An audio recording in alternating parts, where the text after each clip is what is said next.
sessions. So you introduced me very well. So I am thankful to you. At the outset, I pay my rich tributes to Vairagya Murti Sant Gadge Baba, under who was known as Chalte Bolte Vidyapit.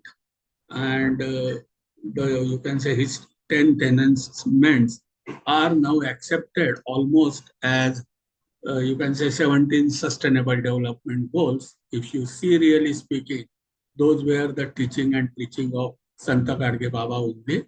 And we are fortunate that our university is named after him.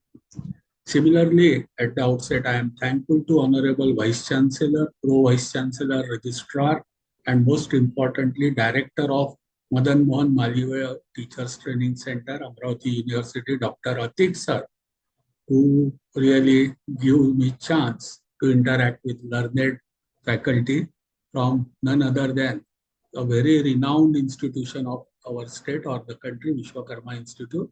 So I feel fortunate to be associated with both these great institutes. Without wasting much time on introduction, let us start our session. To begin with, we will divide our session. Let us have it as a more interactive session, wherein if anybody feels to ask any question in between also, please, I will be very happy to clear the doubts to the best of my ability. Second thing, this almost, you can say 180 minutes of session, we will divide it in 4 parts. Say first 45 minutes, we will try to understand the fundamental concepts on which complete implementation framework or other instrument based on NEP are given by statutory authorities, which are common for every institution in our country, which are aligned with international standards too. So those fundamental concepts, in my opinion, are necessary to be looked into. And once we understand that perception of these concepts, then it's very easy how these frameworks have been designed. So first we will have discussion on that. Then we will discuss about some of the frameworks like credit framework or qualification framework. And then third part, we will discuss curricular framework or LOCF, Learning Outcome Based Curriculum Framework. And finally, we will try to cover one case study based on our earlier discussion and interactive session, question answer session. We will try to cover everything before 5 hours and you can say 5:25, because university has arranged one meeting at 5:30. So that is why we have started earlier also. So this is how we will divide the session. Now, when we begin with NEP concepts, let us quickly understand this national education policy. It is not that it is first of its only kind in our India. We had earlier also various education policies. Say Radhakrishnan Commission was there, Kothari Commission was there, then the Yashpal Commission was there. So how this policy is different than earlier policies? We will see that earlier all policies were about expansion of education, higher education in our country. So more focus was on expansion of the institutions, expansion of the universities, expansion of, you can say, other, this thing. Just a minute, I will, okay. And Kothari Commission was concentrated on service conditions of teachers. Then in 1985's policy, the computerization has knocked the doors, and you will find that immediately after our 1985 policy, modification in those policies also started, because by that time, Washington Accord came into existence. So quality parameters, internationalization, and globalization, those things become predominant. Somewhere in 1997, the concept of, you can say, sustainable development came into picture. UNA formed a committee and Norway Prime Minister was the head of it.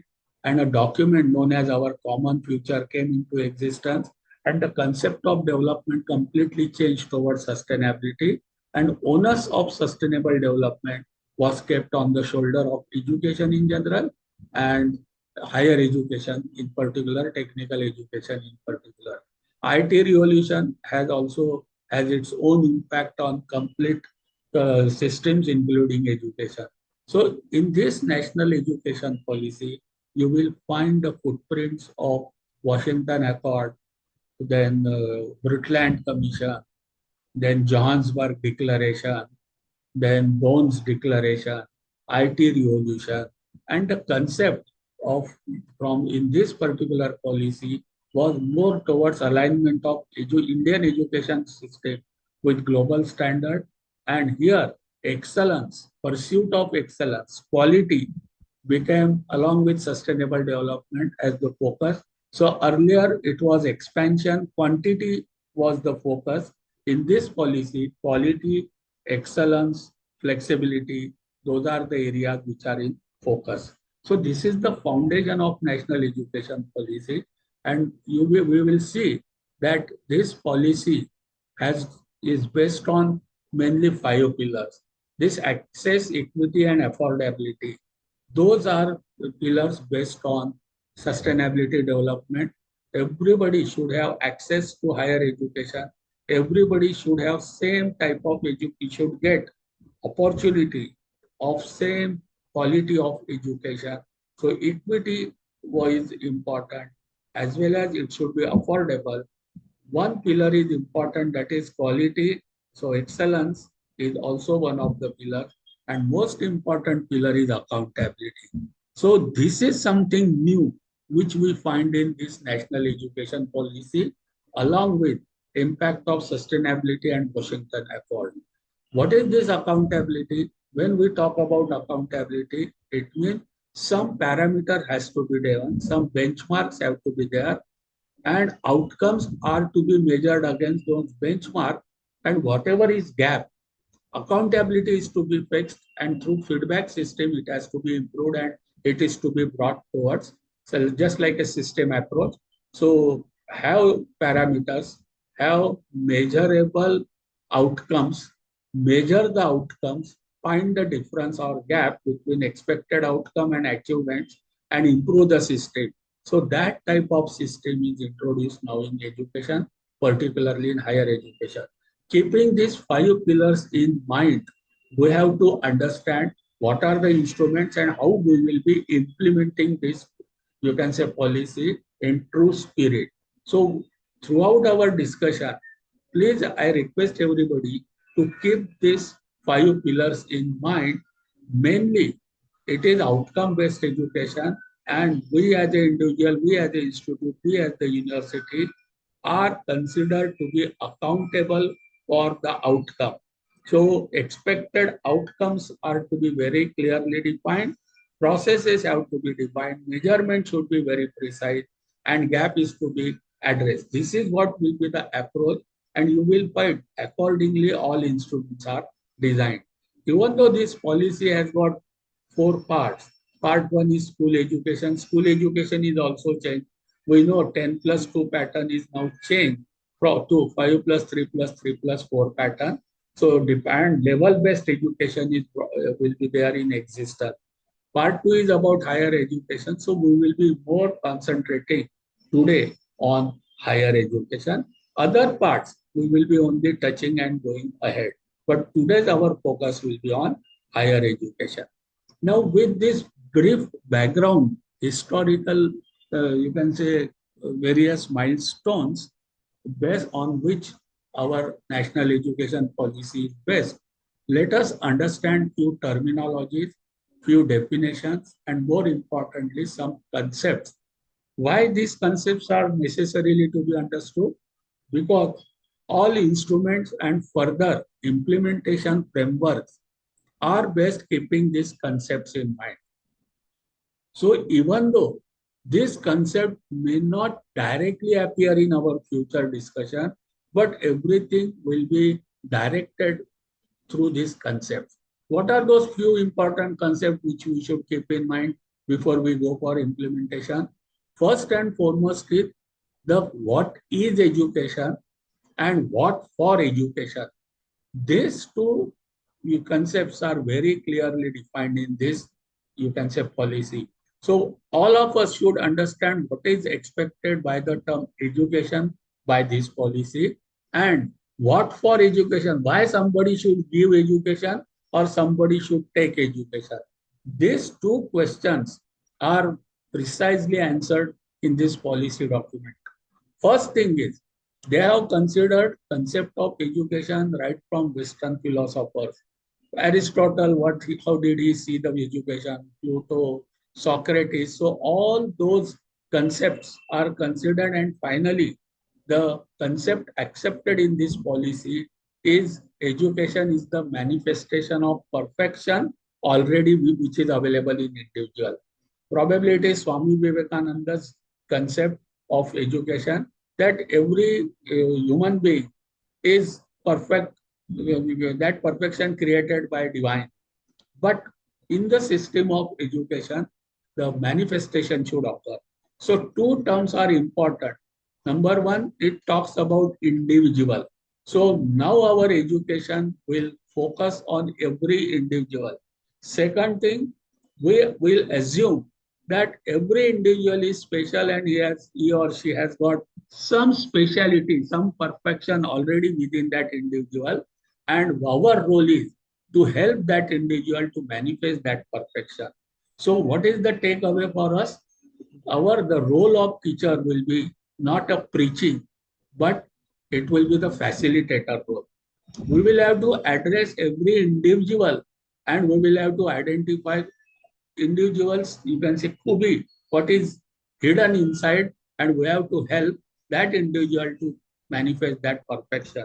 So individuals' choices, individuals, you can say inclinations, individual skill sets, knowledge sets, we will have to identify and that we should have to help in manifestation.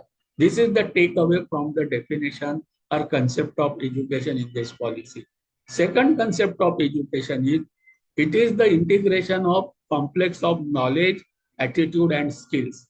So what is the takeaway for us? Earlier, most of our higher education was academic education. Except say engineering, we may call it that technical education was skill-based education, but still, more or less, it was more towards academic education. Focus was on information and knowledge.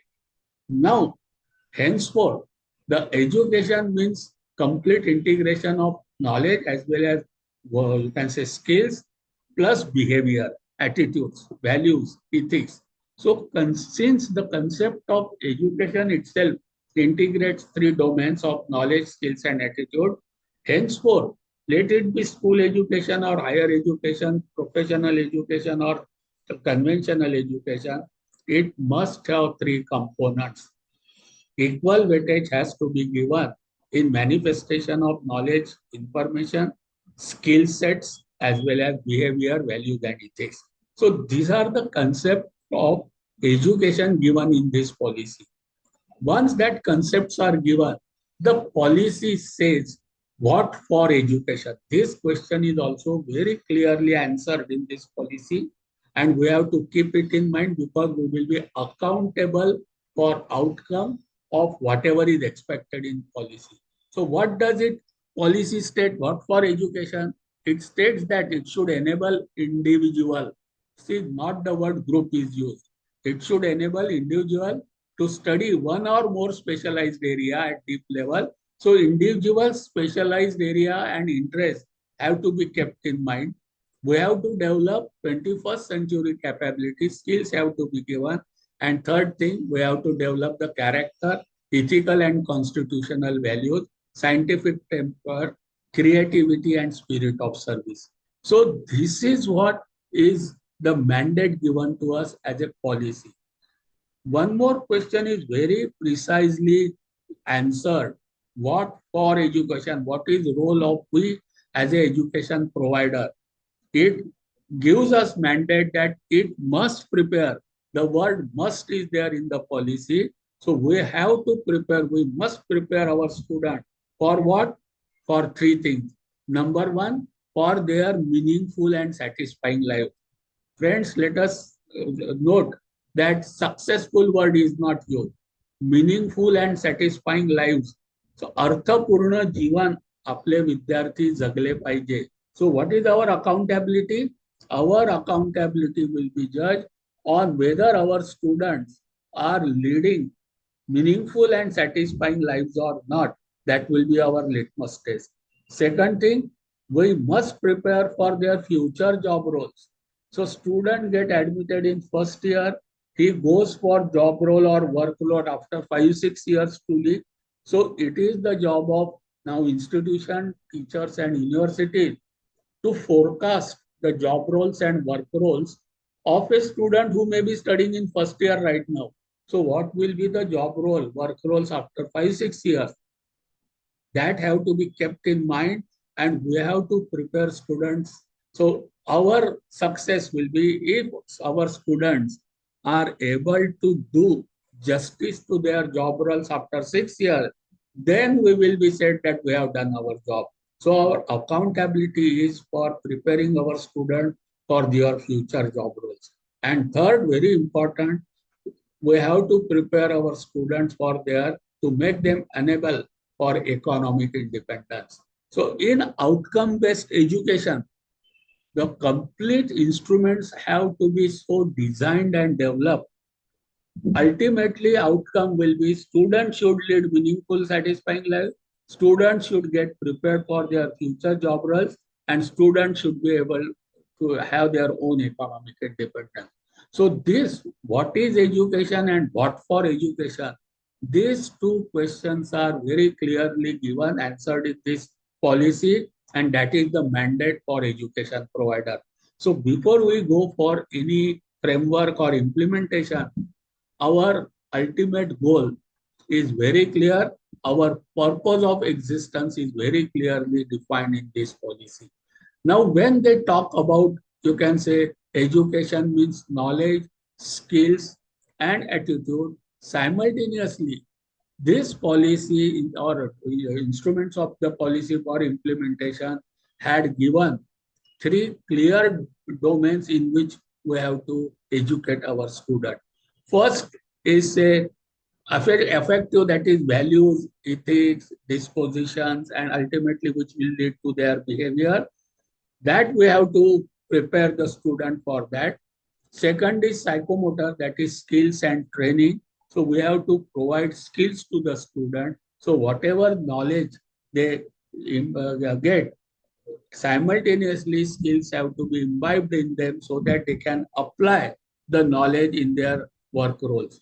And first and foremost is of course knowledge, that is cognitive domain. Friends, let us one more thing understand of important point of this policy. We are going towards completely level based education. Let it be school education or higher education. Complete spectrum of education is classified into 8 levels. From level 1 to 4, they are for school education. From level 4.5 to 8, it is for higher education. That is after 12th, generally what we call it as first year is level 4.5 and PhD is level 8. So all these three domains also accordingly to be divided into various stages or various levels. So we have to keep in mind those levels and what is expected in each domain. Now, if we talk about first domain, that is knowledge domain or cognitive domain, we have to keep in mind that there are two types of knowledge. One is descriptive knowledge, that is knowing that something, let's say for example, a revolves around the sun.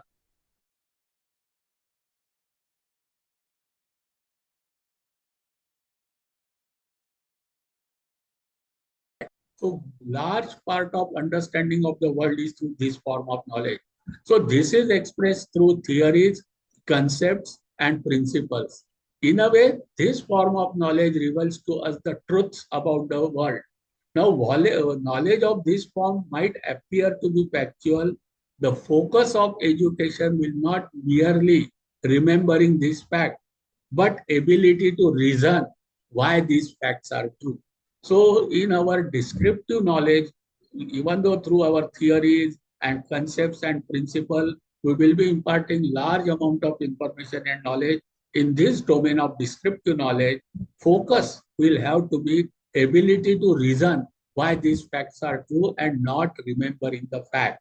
So memorizing and remembering is not the priority, but critical analysis and reasoning is the expected in our education system. Second type of knowledge is procedural knowledge. That is knowing how to do. So having knowing something and applying something. These are two concepts, and the knowledge domain expects both type of knowledge should be imparted in our higher education, descriptive knowledge as well as procedural knowledge.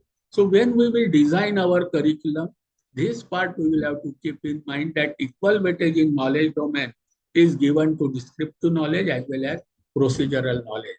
Now, as per Bloom's taxonomy is accepted in NEP, and we know that there are 6 stages or levels, right from remembering to creating. Obviously, remembering is something like recalling the information, say recite the poem, or find something, or define something, list something, describe something. But in higher education, even though memorizing and remembering cannot be said as not required, it is required, but its weightage is not much given. It is not expected that we train our student for something memorizing or remembering the information.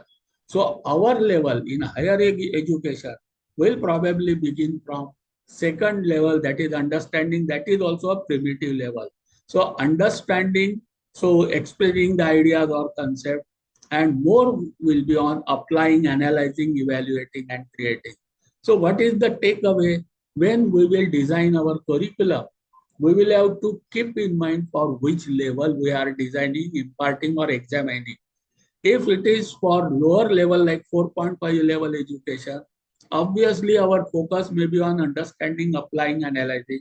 But if we are imparting education for 6 level or 5.5 level, that is final year or master's level, focus will be on analyzing, evaluating, creating, problem solving, critical thinking.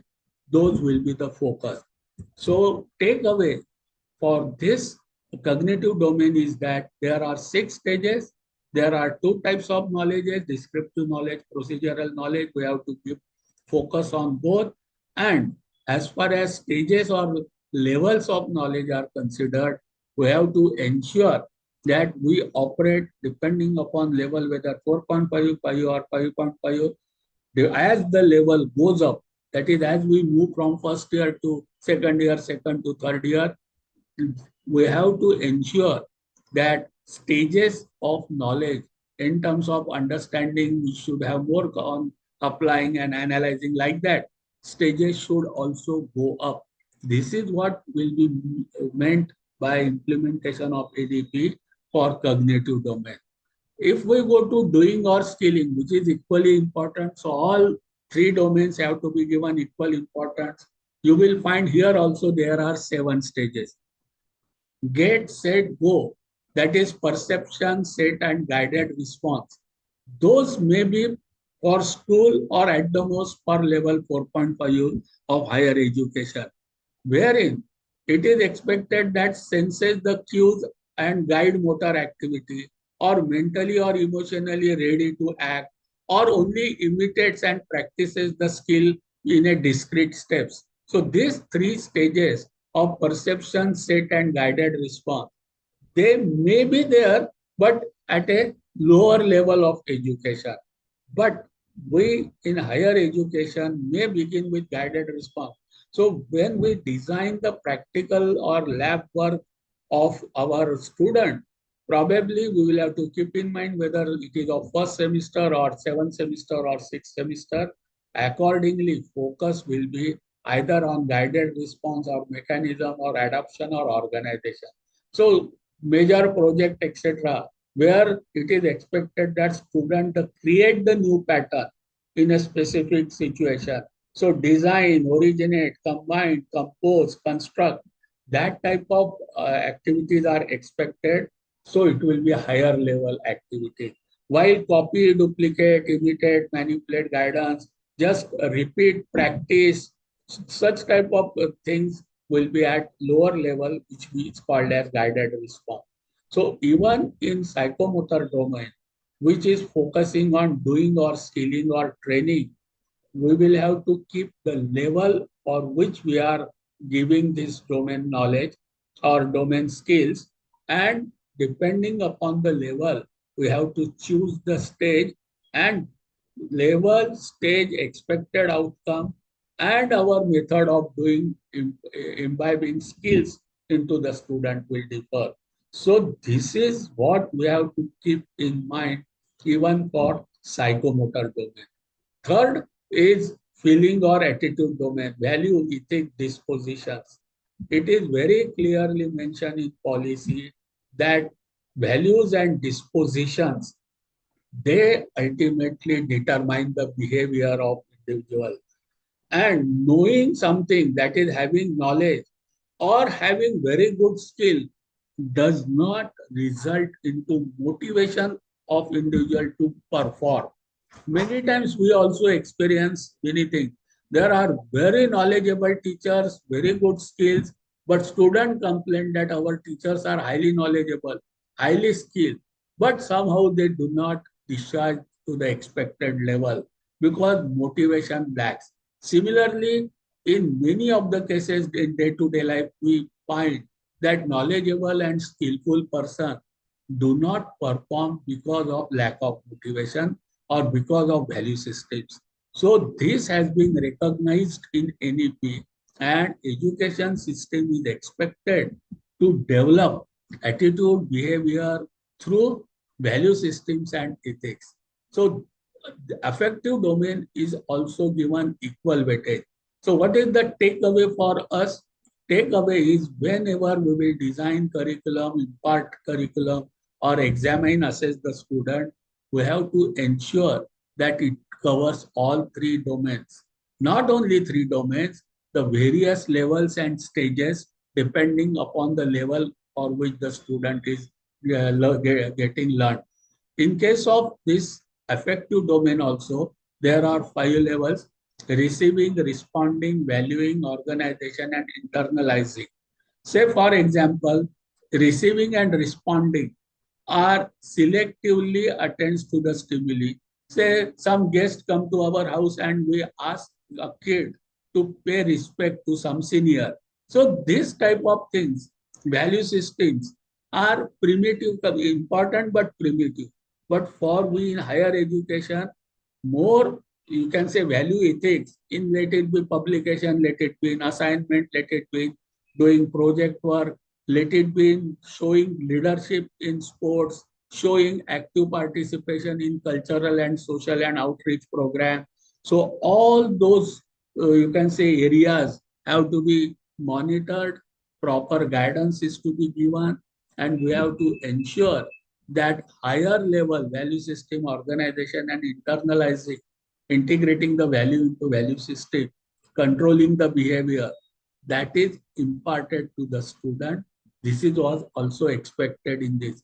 And since we have to operate in three domains, that is how the various verticals are also provided, like major, minor, ability enhancement course, value education course, internship, so that experiential learning is given. So all those 7 verticals proposed in NEP implementation, you will find they are all based on various levels and these three domains of education expected in, you can say, NEP. Now, these are the few fundamental concepts which we should understand before we go for framework. Just revising, just recapitulating what we have done. We have understood the background and you can say evolution of National Education Policy 2020.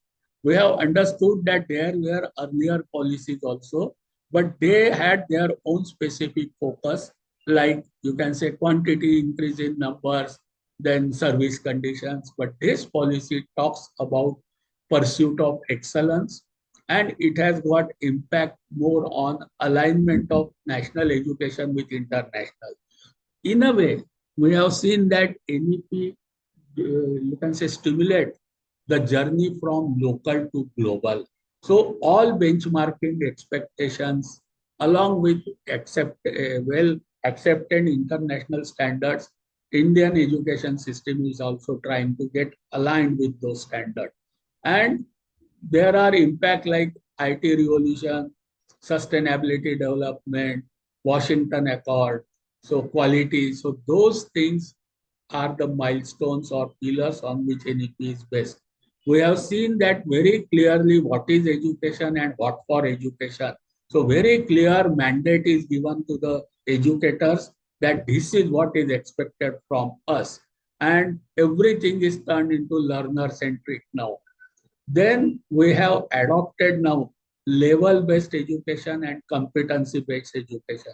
We will be operating in three domains and integrating three complex domains like you can say affinitive domain, psychomotor domain, and cognitive domain. And in each domain, we will be operating at various levels depending upon the level of learner at which he is aspiring to learn.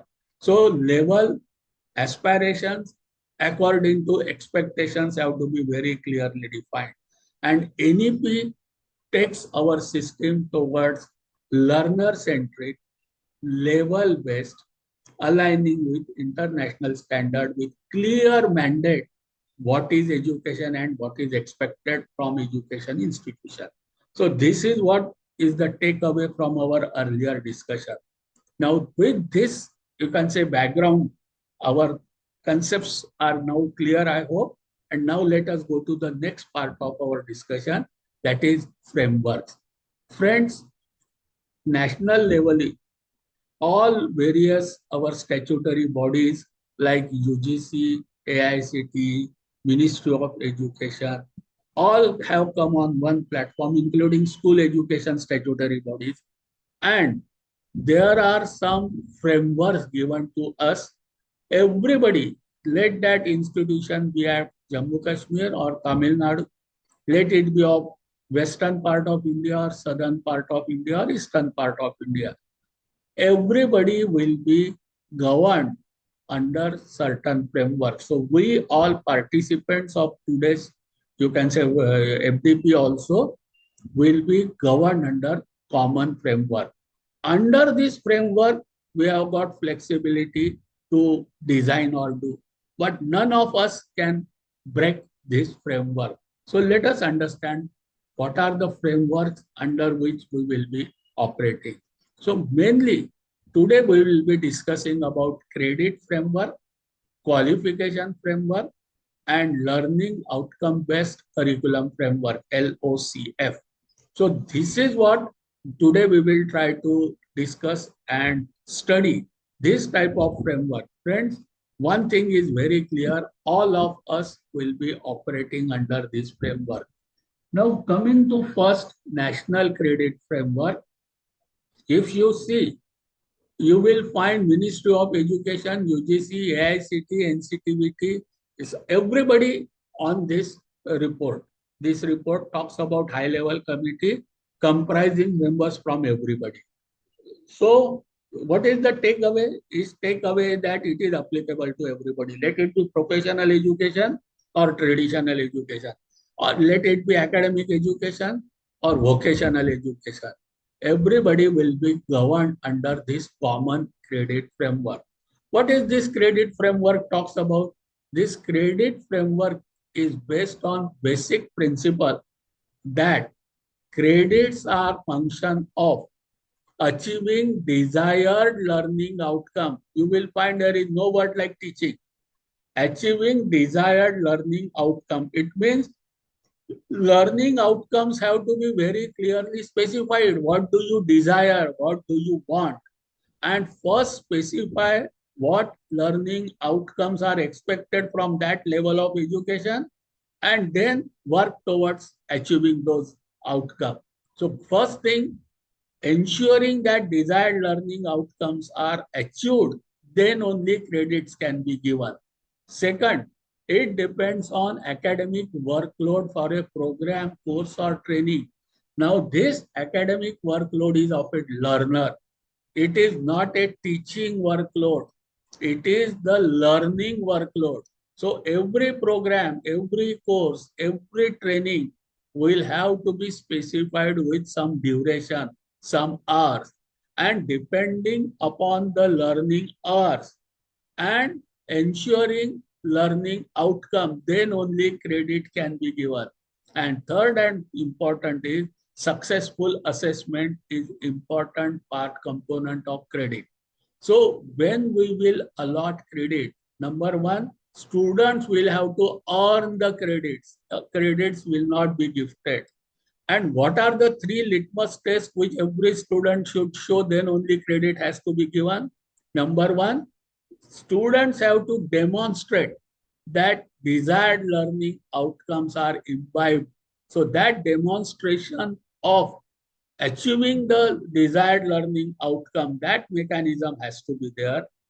We student has to ensure, and we the educator also have to ensure that required learning hours are they taken as academic workload by a student, maybe online, offline, maybe formal, informal. Mode of learning is not important, very clearly given, but learning hours and learning outcomes are important.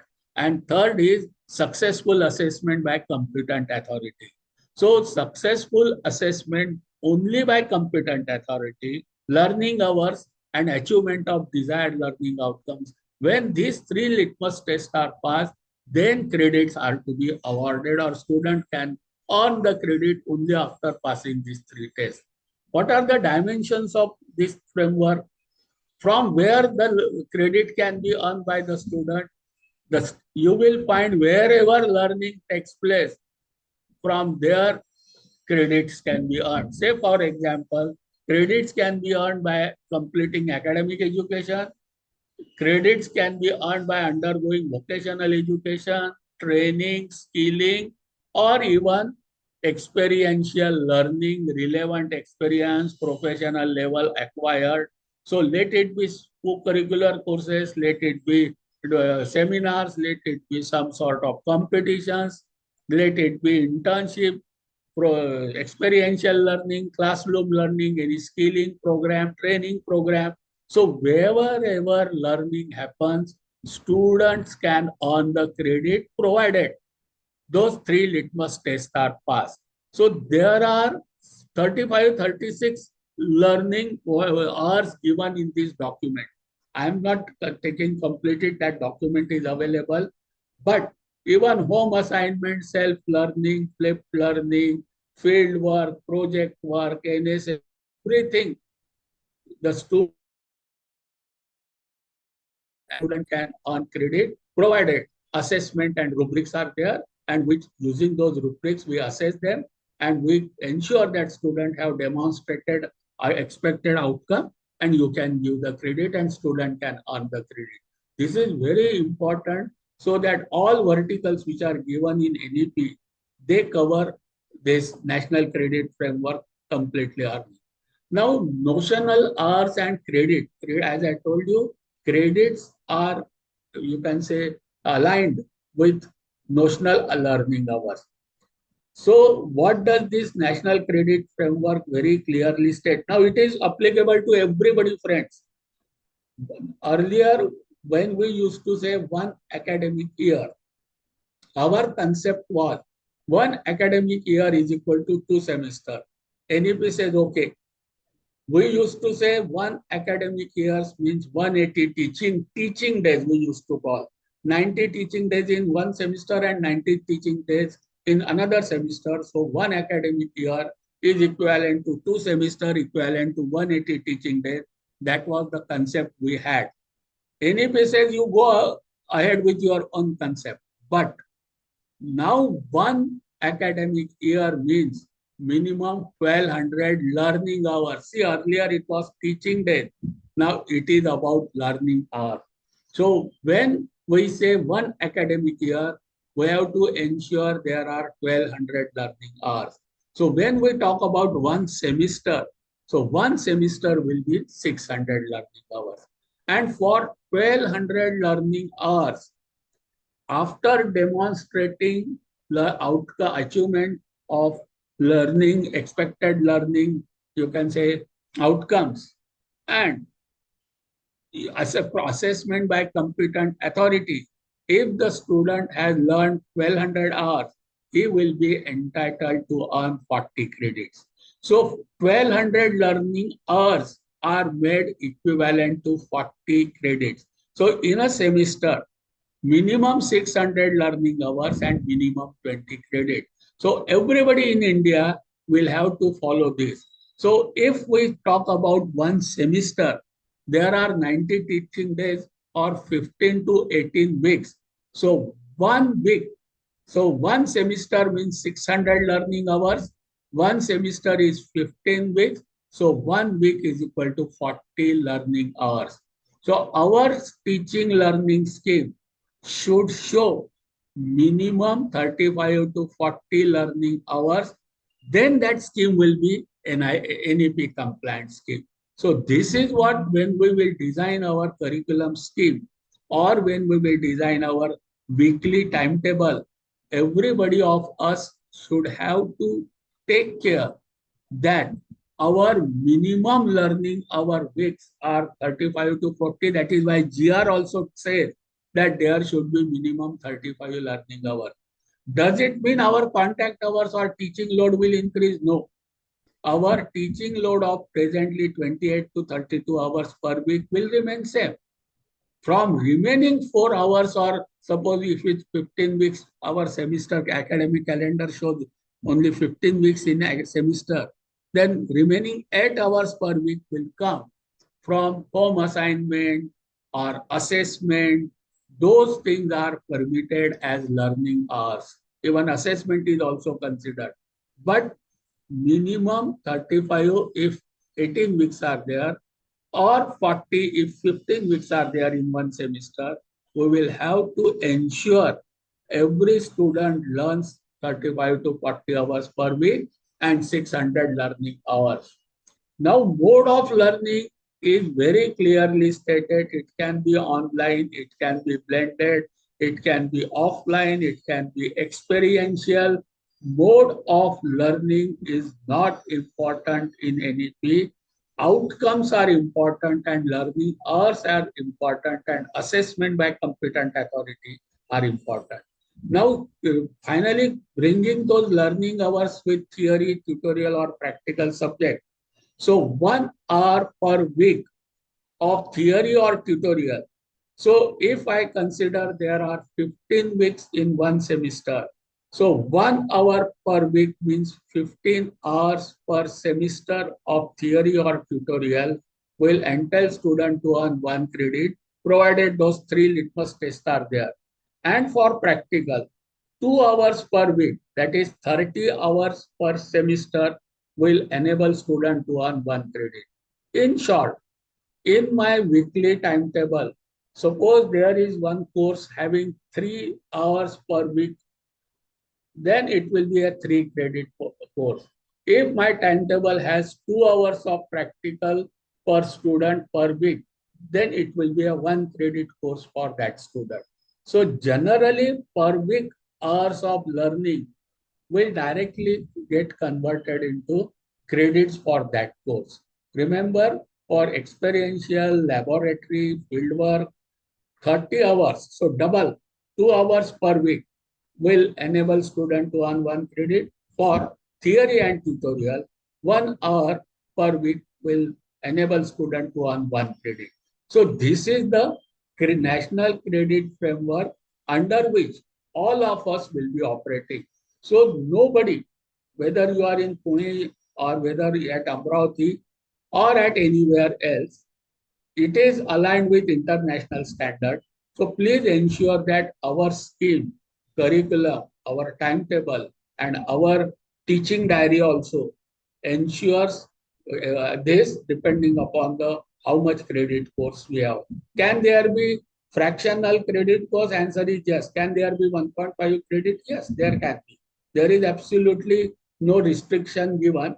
But this learning hour, learning week per week, and litmus test of those three things have to be followed. Then it will become NEP compliant, National Credit Framework compliant scheme.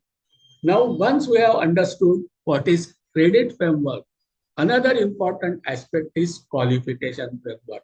Now, this national qualification framework, this public is the document from concept to implementation handbook for national qualification framework developer. This is the public document. You will find if you will go through this document how our framework is aligned internationally. How many meetings have taken place, how many deliberations and discussions have taken place at international forum before national qualification framework came out as an instrument of NEP. So what are important components of this NQF? First foremost thing, it clearly defines what is qualification. So we will have to understand important terms in the definition of the qualification too. See, qualifications are awards. So presently also no change. But when after assessment and evaluation of learning levels, so our whole system is going towards competency and level-based education.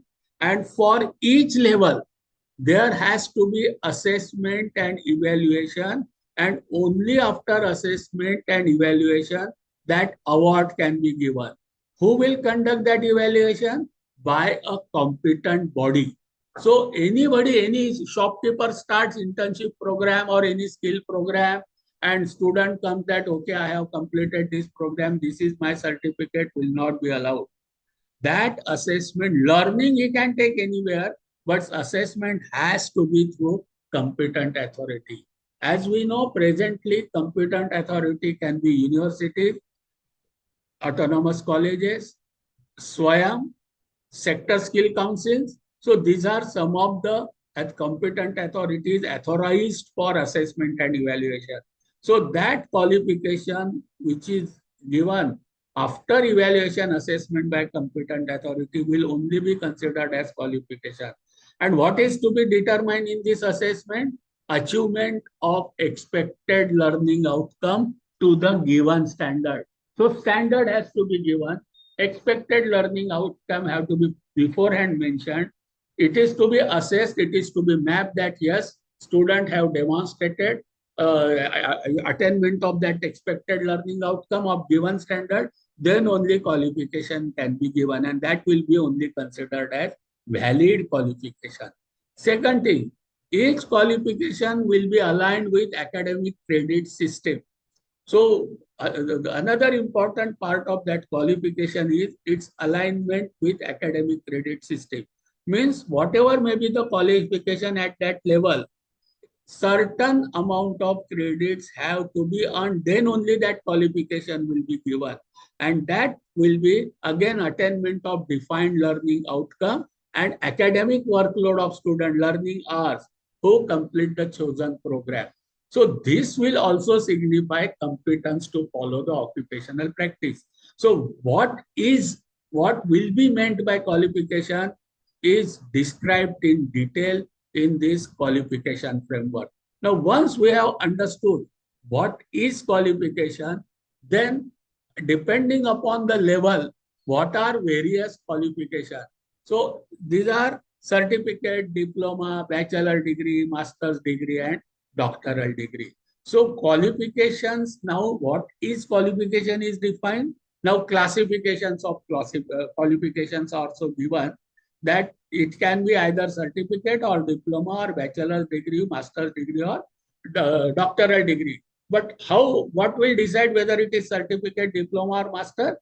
It will depend upon the level, as well as expected learning outcomes of that level, as well as credits to be earned for that level. So this is how, when all these tests are given, then qualifications will be given either from certificate to doctoral degree. Now, what is framework? Framework is a structuring of this existing or new qualification, which are defined by learning outcome, reflecting attributes, learning outcomes, core learning outcome, depending upon that level. So level wise, whatever attributes are earned are shown by that learner, depending upon the level and demonstration of attributes, the qualifications will be given, and they are arranged in a structure like certificate at the lowest and doctoral at the highest. So of course, they will depend on knowledge, skill, value, and attitudes. Those are the three domains. So let it be any level or any qualification. There has to be all these three components. It must reflect knowledge, it must reflect skills, as well as it must reflect value. So all these three domains, depending upon the level and learning outcome, has to be shown. And now they are arranged in a framework. Now, important part, what is national qualification framework? Friends, we have understood what is qualification. We have understood what is qualification framework. Now, let us clearly understand what is national qualification framework.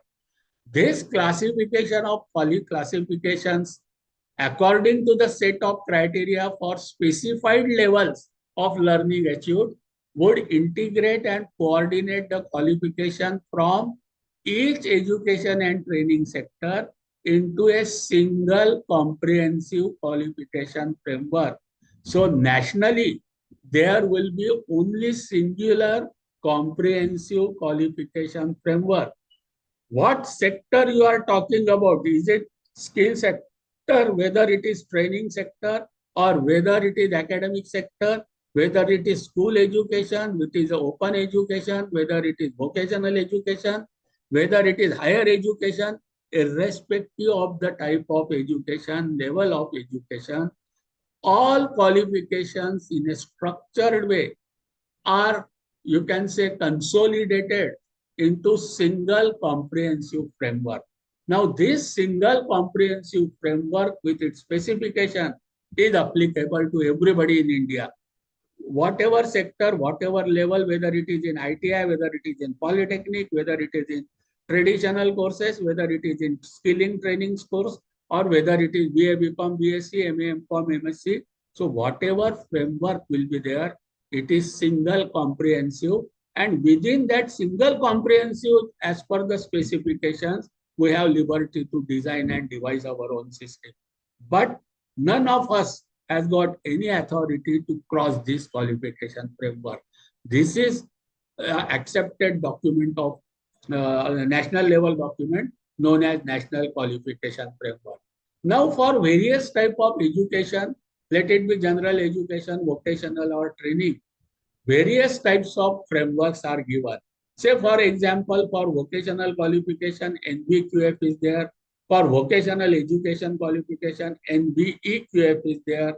For skill qualification, NSQF is there. And for higher education, NHEQF is there.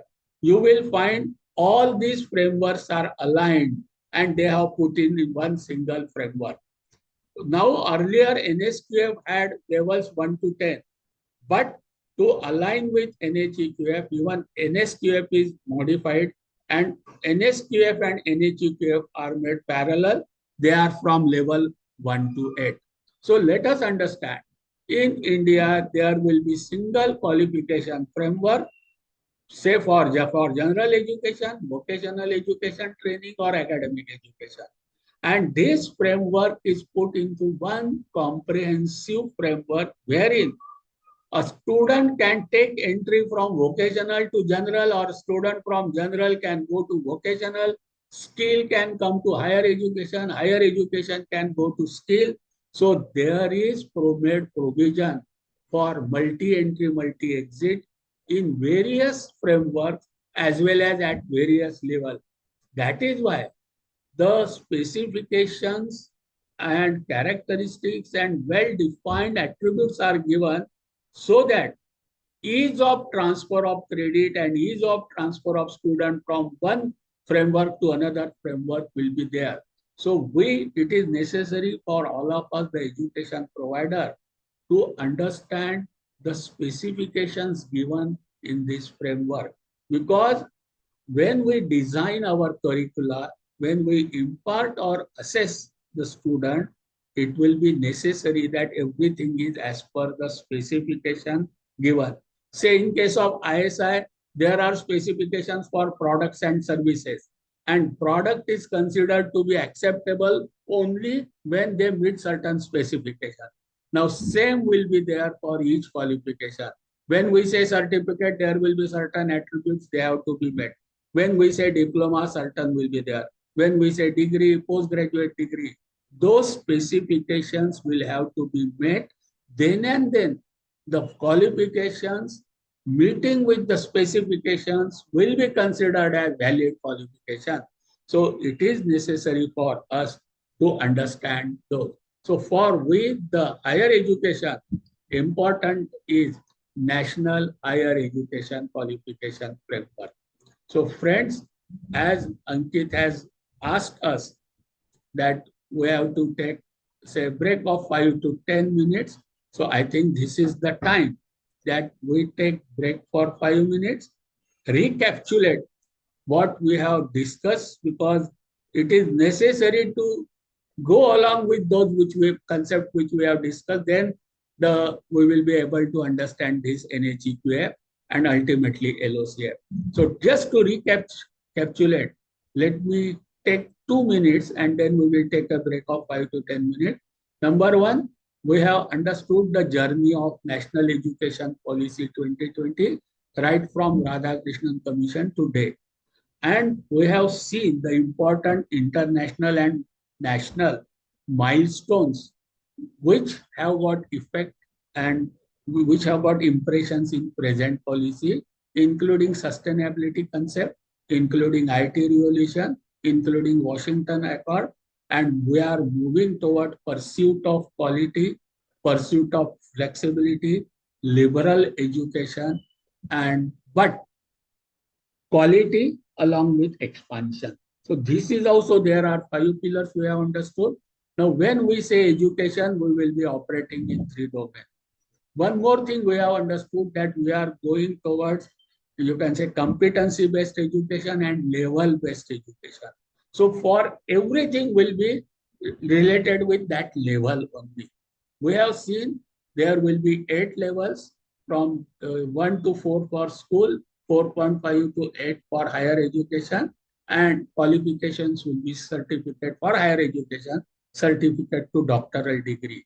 And they are structured in a way, so we call it as qualification framework. So 3 domains for each level. We should have knowledge domain, skill domain, and behavioral domain. And amongst in each of these domains, there will be levels. So as we go from lower level to higher level, the complexity of domains and levels of domain will also go on increasing. Say for example, in case of the knowledge domain, from memorizing, remembering to creating, synthesizing, those are the levels which will be going. Similarly, for skills, from get, set, go to internalizing, we will be going.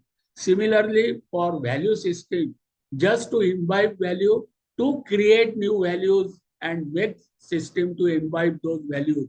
Those types of attributes have to be developed. So this developing this attribute depending upon level is that what means by implementation of NEP.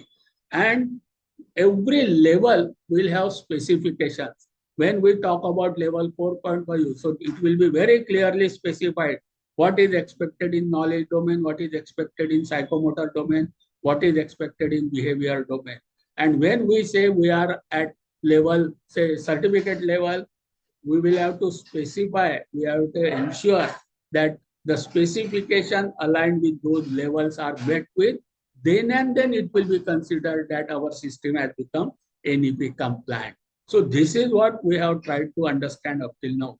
If Ankit permits us, or if all participants also permit, let us take break for 5 to 7 minutes. If anybody has got any question, on this topic up till now, whatever discussed, I will be happy to try to clear to the best of my ability. Participants, should we take break for 5 minutes? Yes, Yes, sir. sir. Yes. Okay. So right now it's say 5 minutes to 4. We will meet exactly 4:05. Is it okay? Yes, sir. Thank you. Thank you. Any question up till now, whatever we had discussed?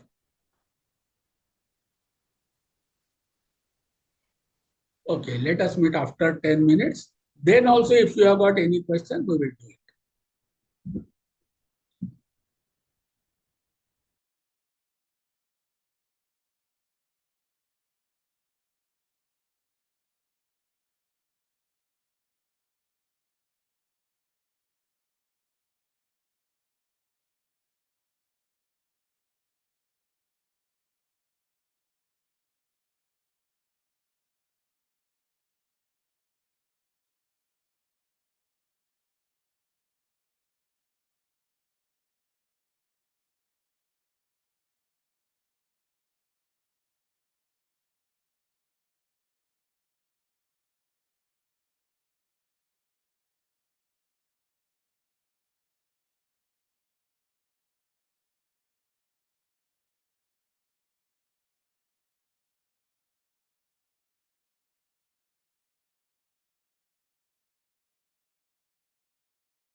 Friends, should we start or?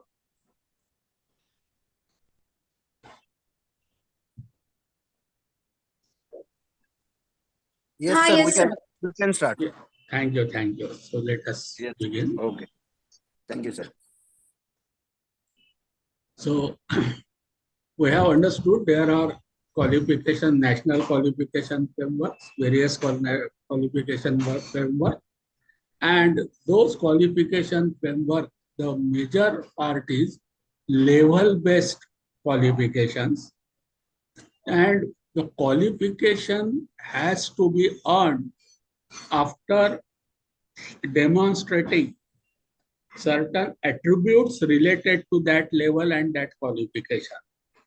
And this framework is aligned with these various type of frameworks are all mapped with each other so that a qualification from one particular framework is made compatible with corresponding level qualification of other type framework.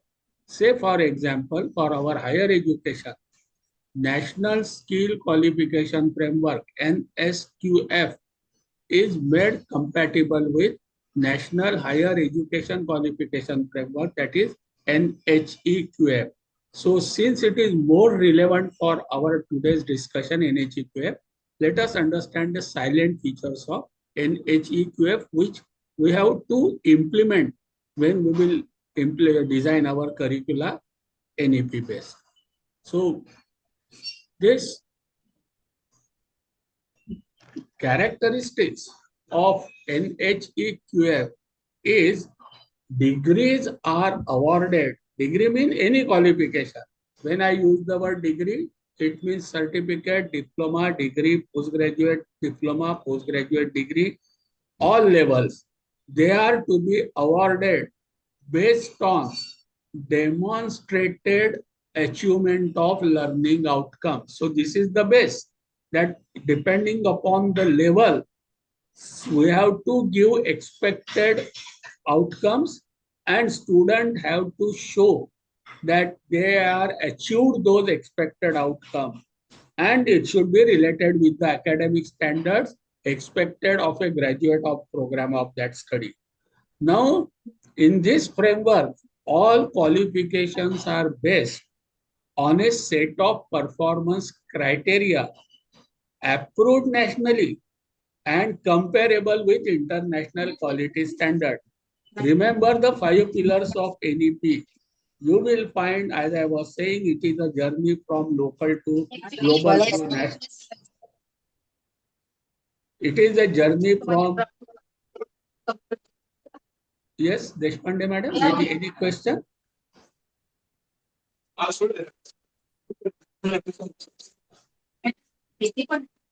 Yes, madam, do you have any question? Deshpande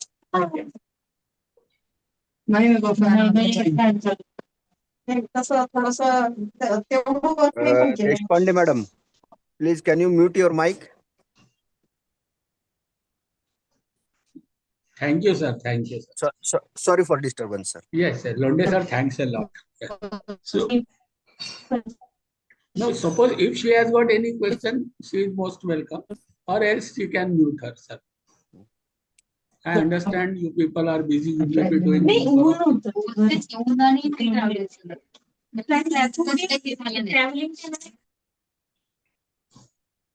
Yes, thank you, ma'am. So, qualifications will be based on set of performance criteria. Now, those criteria which are approved nationally and comparable with internationally. So, what is the flexibility available to us? Within the nationally approved criteria, we have to design our syllabi. But whatever we design, we deliver, and we assess should be comparable with the nationally designed those statements. So those statements we will have to clearly understood, and we have to implement them when we implement at our level.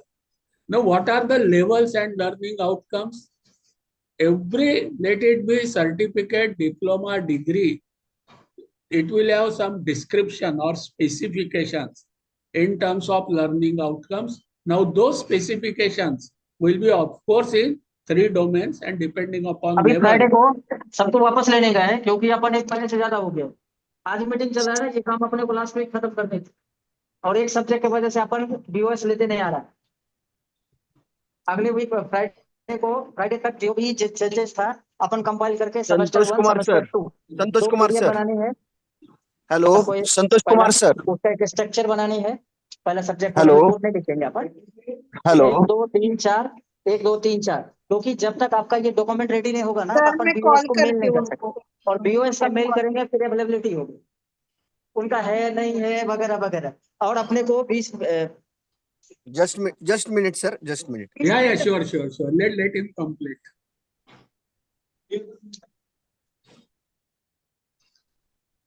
Thank you, sir. Thank you, ma'am. So, for whether let it be certificate, diploma, or degree, each level will be defined, had specification in terms of learning outcome. Now, those learning outcomes will be, of course, in all those 3 domains, and depending upon the level, those domains will be specified. Now, each level will be structured on defined learning outcome and some statements will be there. Now, those statements will be what the learner is expected to know, understand, able to do on successful completion of program of study at a level. See, this is most important. Level is important. What the student or learner, you will find nowhere teacher or teaching is written.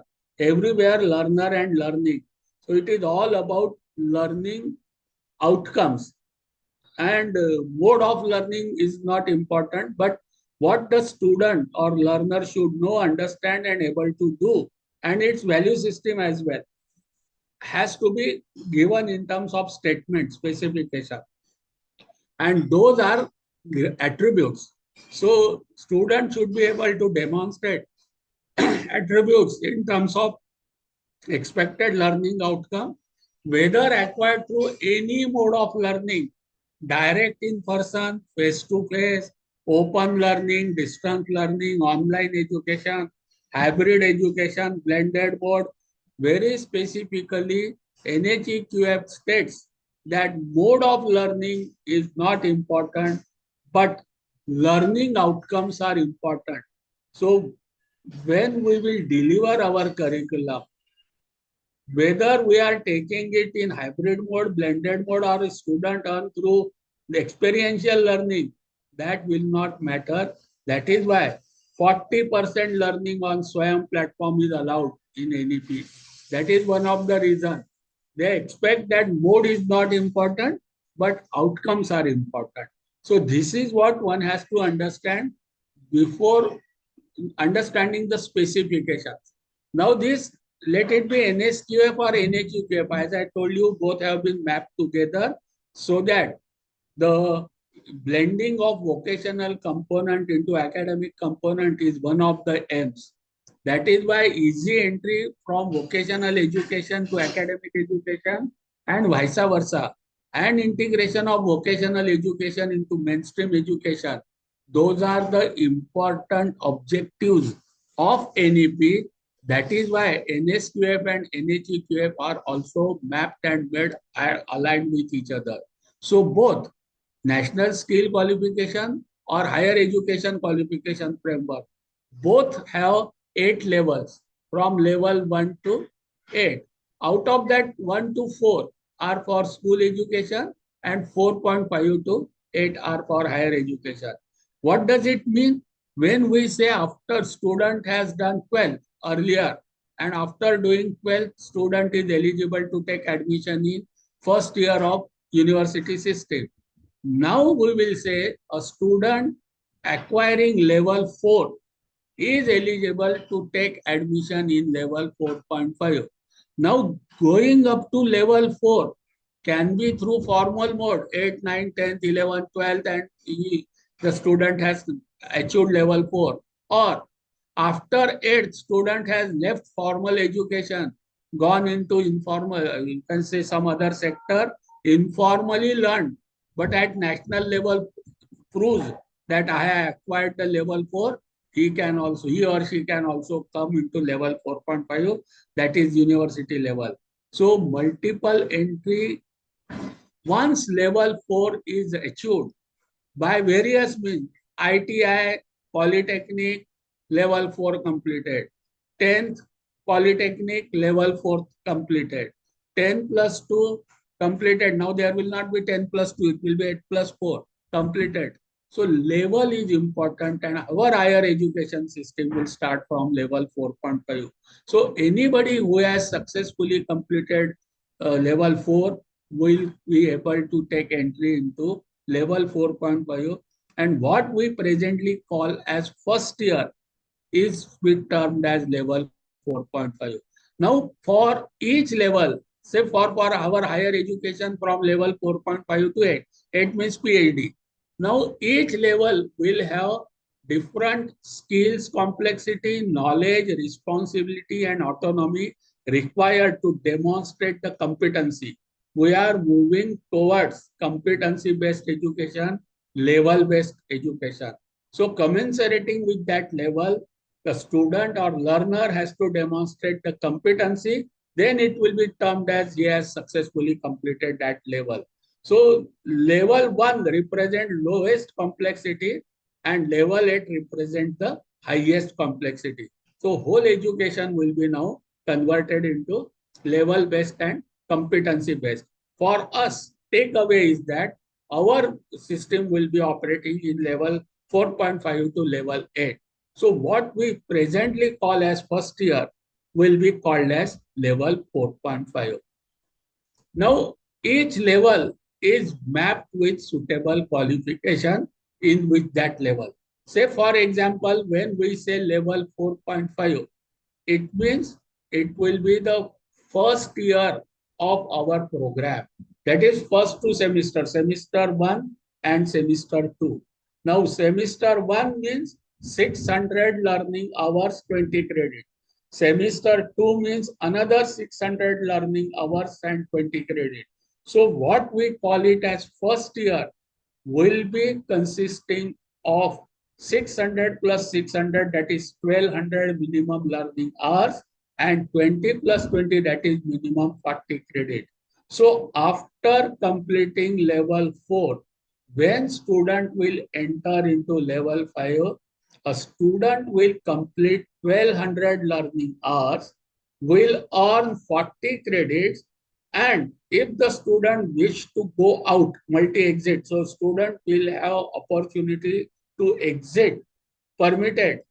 But another exit 4 credit skill enhancement course or internship the student will have to do, and student taking exit from level 4.5 will be awarded certificate. So level is mapped with qualification like certificate, is mapped with learning hours, say 1200 learning hours, is mapped with credit 40 and plus 4 credit internship or exit skill enhancement course. This is how each level is mapped with qualification, learning hours and credits. So once we have understood one level, so obviously level 5 will be diploma level. So what will be level 5? It means student has completed semester 1 plus semester 2 plus 3 plus 4. So 1200 plus 1200, that is 2400 learning hours, 40 plus 40, 80 credit. And if the student exit after 2400 learning hours and on 80 credits, he or she will be awarded with diploma. Only thing, in that case, for credit exit enhancement or internship will have to be earned by that student. Now, 3 years degree program will be level 5.5. So it will be 6 semester, 1 plus 2 plus 3 plus 4 plus 5 plus 6. So 1200 plus 1200 plus 1200. So 3600 learning hours and 120 credit. So like that, it will be up to level 8, which will be doctoral degree. So level 6, 6.5, 6, 7, like that, level, qualification, learning hours, earning credits, internship, or you can say this thing, skill course, skill enhancement course. This is how NHQF matches level with qualification, with duration. Now each level will have specifications, or you can say prescriptions, or qualification descriptors, and for each level we have to ensure that our curriculum meets those expected description. Now nobody has got liberty to change those description. Within those description we have to design our curriculum, and we have to show that the students have attained those descriptions, whatever is given. As I was telling, we say that ISI standard or ASI standard. So they will give this. These are the specifications. If the product or services meet those specifications, then they will be certified as ISI certified or BS certified. Similarly, qualifications will also have descriptions and specifications, and we as an educator will have to ensure that our product, that is our student, have demonstrated those descriptors. Hence, this qualification is awarded to that student. Now, what are those descriptors? So, as I was telling, our NEP is a journey from local to global through national. So, whatever are international descriptors, Government of India, various statutory bodies have studied various international framework, and India has aligned its qualification framework and descriptor with European nations descriptors and their qualification framework. That is known as Bologna process. So India has aligned our qualification framework with Bologna process. And under Bologna process, whatever descriptors are given, India has aligned its descriptors with those Dublin descriptors. Those Bologna process descriptors are known as Dublin descriptors. Now, these Dublin descriptors have 5 elements. We also have got 5 elements. Again, you will find that those 5 elements are based on, again, 3 domains: cognitive domain, psychomotor domain, and affinitive domain. So here, Dublin descriptors are based on knowledge understanding, applying knowledge understanding, making judgment, communication skills, and learning skills. So we will not go into detail of Dublin descriptors. We will go for our national descriptors, but we must know that Indian qualification framework is slightly aligned with European qualification framework, and our descriptors are aligned with Dublin descriptors. So let us, in 1 minute, let us understand what are Dublin 5 descriptors, and then we will go to our national descriptor. Dublin descriptors are awarded to the student who have, now it will be always remember level based. So corresponding to level, these descriptions will have to be given. Knowledge and understanding in the field of study, and also it will be informed by knowledge of forefront of their field and study. Apply their knowledge and understanding in a manner indicates a professional approach to their work on vocation. As I was saying, we have to prepare students for their future work role. Then have ability to gather and interpret relevant data, and they should be able to give informed judgment, can communicate information, and develop learning skills.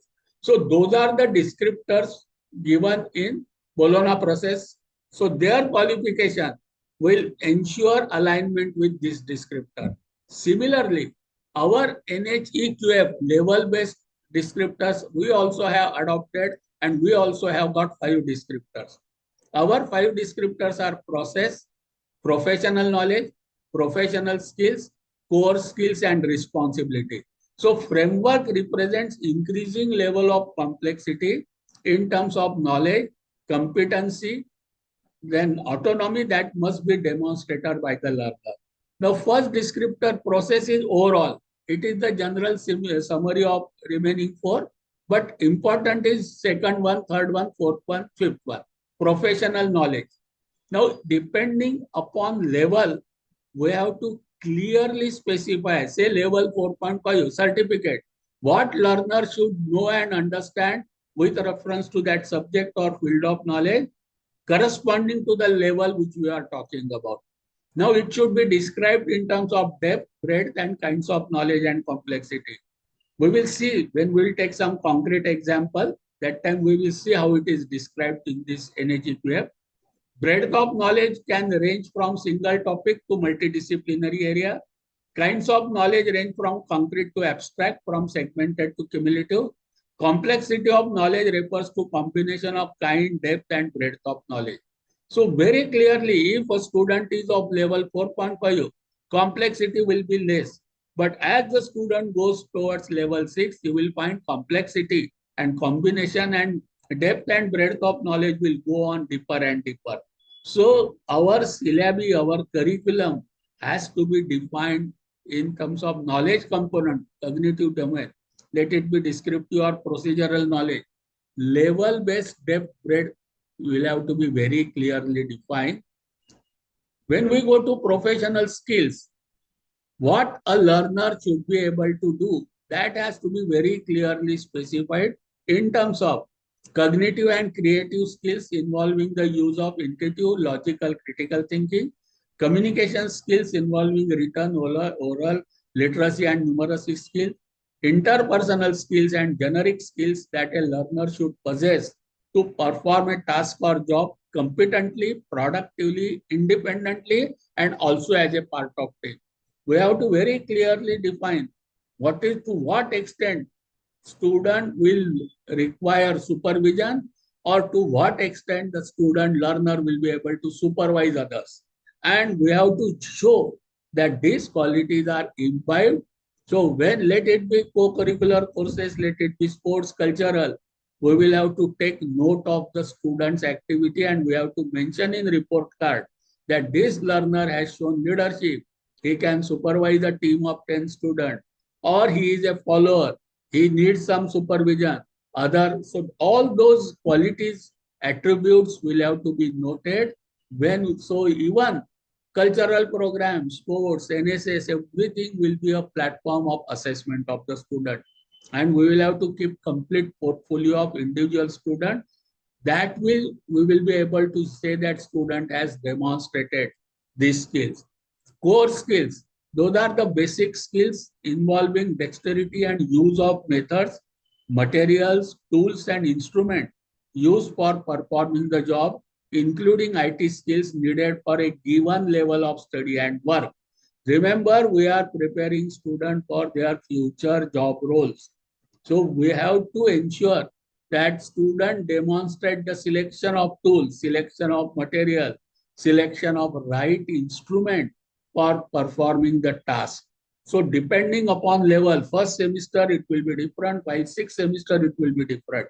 So even designing the labs and experimentation, we will have to take into account and we will have to show that student demonstrate such skills. I will show you the example what is expected in terms of specific statement given in NHEQF. Fifth one is the responsibility that the learner can be entrusted with. Whether student can be on its own, what degree of supervision that person needs when doing a job, the degree of supervision a person is capable of exercising over others, and the level at which learner can supervise others. So those things, whether it is level 4.5, 5.5 or 6, we will have to show, we will have to assess, evaluate the student in various portfolios, and that record we will have to keep, and we will have to show that student has demonstrated this, you can say, parameter.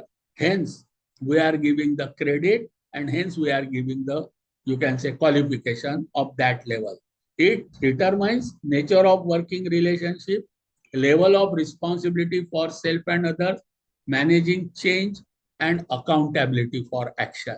So these are the 5, you can say, descriptors on which our curriculum will be, you can say, based, our qualification will be based, our learning level will be certified, and competency will also be certified. Again, I repeat, there will be 5 parameters, 5 characteristics or 5 statements on which, depending upon the level, those specifications have to be very specific and they are given by our statutory authorities. If you go through NEP, I will show you also. For each of the parameter, complete specifications are given for each level. Say I say take cognitive. You will find for level certificate 4.5 what is expected, for level 5 what is expected. All those statements and descriptions and prescriptions are clearly mentioned. What is our role? Our role is to understand those specifications, and when we frame our curriculum and syllabi, that time those specifications will have to be mentioned for a given program, and we will have first, it will begin with those specifications, and we will have to map that our curriculum and syllabi, our assessment and evaluation, map with those specifications for a given level. Now, on that basis, one more document of actual now implementation part, if I come to, so it is Learning Outcome Based Curriculum Framework. It is known as LOCF. For undergraduate program, I am taking. For it is also available for postgraduate program too. So whatever we have discussed up till now, we will be discussing is actual implementation. So within 3 minutes, let us take the review right from beginning what we have understood. We have understood what do we mean by education. So we are the facilitator. Individual manifestations of knowledge, skill and behavior has to be taken out from individual student. We have understood our purpose, why we are there, what is the role of education provider. We have to prepare students for their future job roles. We have to make them economically independent, and we have to ensure that they will lead arthapurna, meaningful life, satisfying life. So this is the purpose for which we are providing education. What do we mean by education? It means we will be imparting attributes in 3 domains: knowledge domain, skill domain, and behavior domain. We are moving towards learning-centric, level-based, competency-based education. So for each level, the set of competencies and attributes are to be very clearly specified, and once the student demonstrates those learning outcome and attributes for that level, then corresponding to that level and expected outcome and assessment, we have to provide with qualification, maybe certificate, maybe diploma, maybe degree, maybe postgraduate or PhD. Now, those will be completely under 5 descriptors. So we have to ensure that for a given level, in 3 domains, knowledge, skill, and behavior, those 5 specifications are mapped, and according to that, we have to design the curriculum. So with this background, let us see what guidelines are given for learning outcome-based curriculum framework development for undergraduate program. So these descriptors, 5 descriptors for each level, which are now clear statements, we will be trying to you can say understand. They are based on 3 domains: knowledge understanding domain, skill domain, and affective domain. If we go for knowledge and understanding, we know there are 2 types of knowledge: descriptive knowledge, procedural knowledge.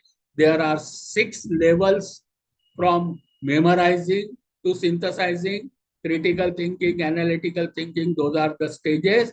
So depending upon level, these statements are there. Say for example, if I take one element, knowledge and understanding, and if I take 3 levels, level 4.5 certificate, level 5 diploma, and level 5.5, you will find domain is knowledge, element is means domain is cognitive domain, element is knowledge understanding.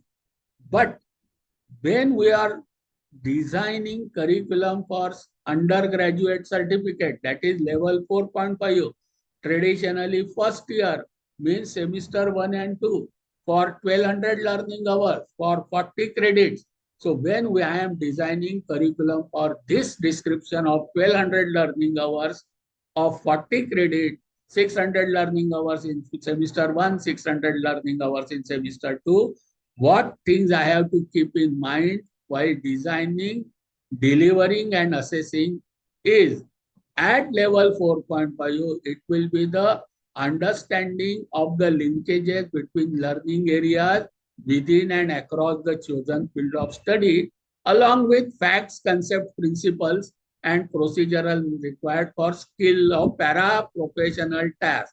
Para-professional task. This is what is the expected depth and breadth of knowledge for level 4.5. If I go to second year, which is now 1200 plus 1200, that is 2400 learning hours, 40 plus 40, 80 credit. What is expected in diploma level? Theoretical and now technical knowledge in broad multidisciplinary context with the chosen field, deeper knowledge and understanding of one of the learning areas.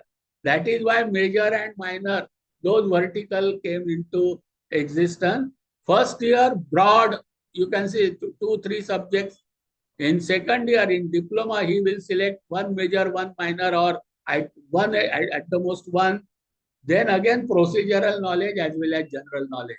But here in diploma, when I am preparing curriculum for so-called second year, now I will be talking about level 5. I will have to ensure that I am providing curriculum for one or more, two only learning areas with now deeper knowledge and understanding. When I come to third year, what we call it as, or level 5.5 or 3 years, you can say bachelor's degree program, you will find here knowledge of current as well as emerging issues development in the chosen field of learning, along with comprehensive factual, that is descriptive knowledge as well as procedural knowledge. So both the component, procedural as well as descriptive component has to be taken, but breadth and depth goes on increasing as we move from level 4.5, that is certificate level, to level 5, that is diploma, to level 5.5. What is the takeaway for me as a teacher?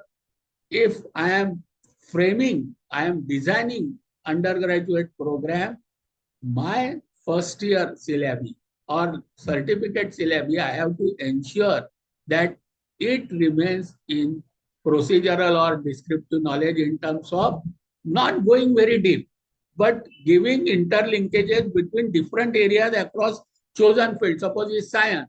So physics, chemistry, mathematics, or physics, chemistry, biology, whatever subject the student selects for first year, or in science, humanities, engineering.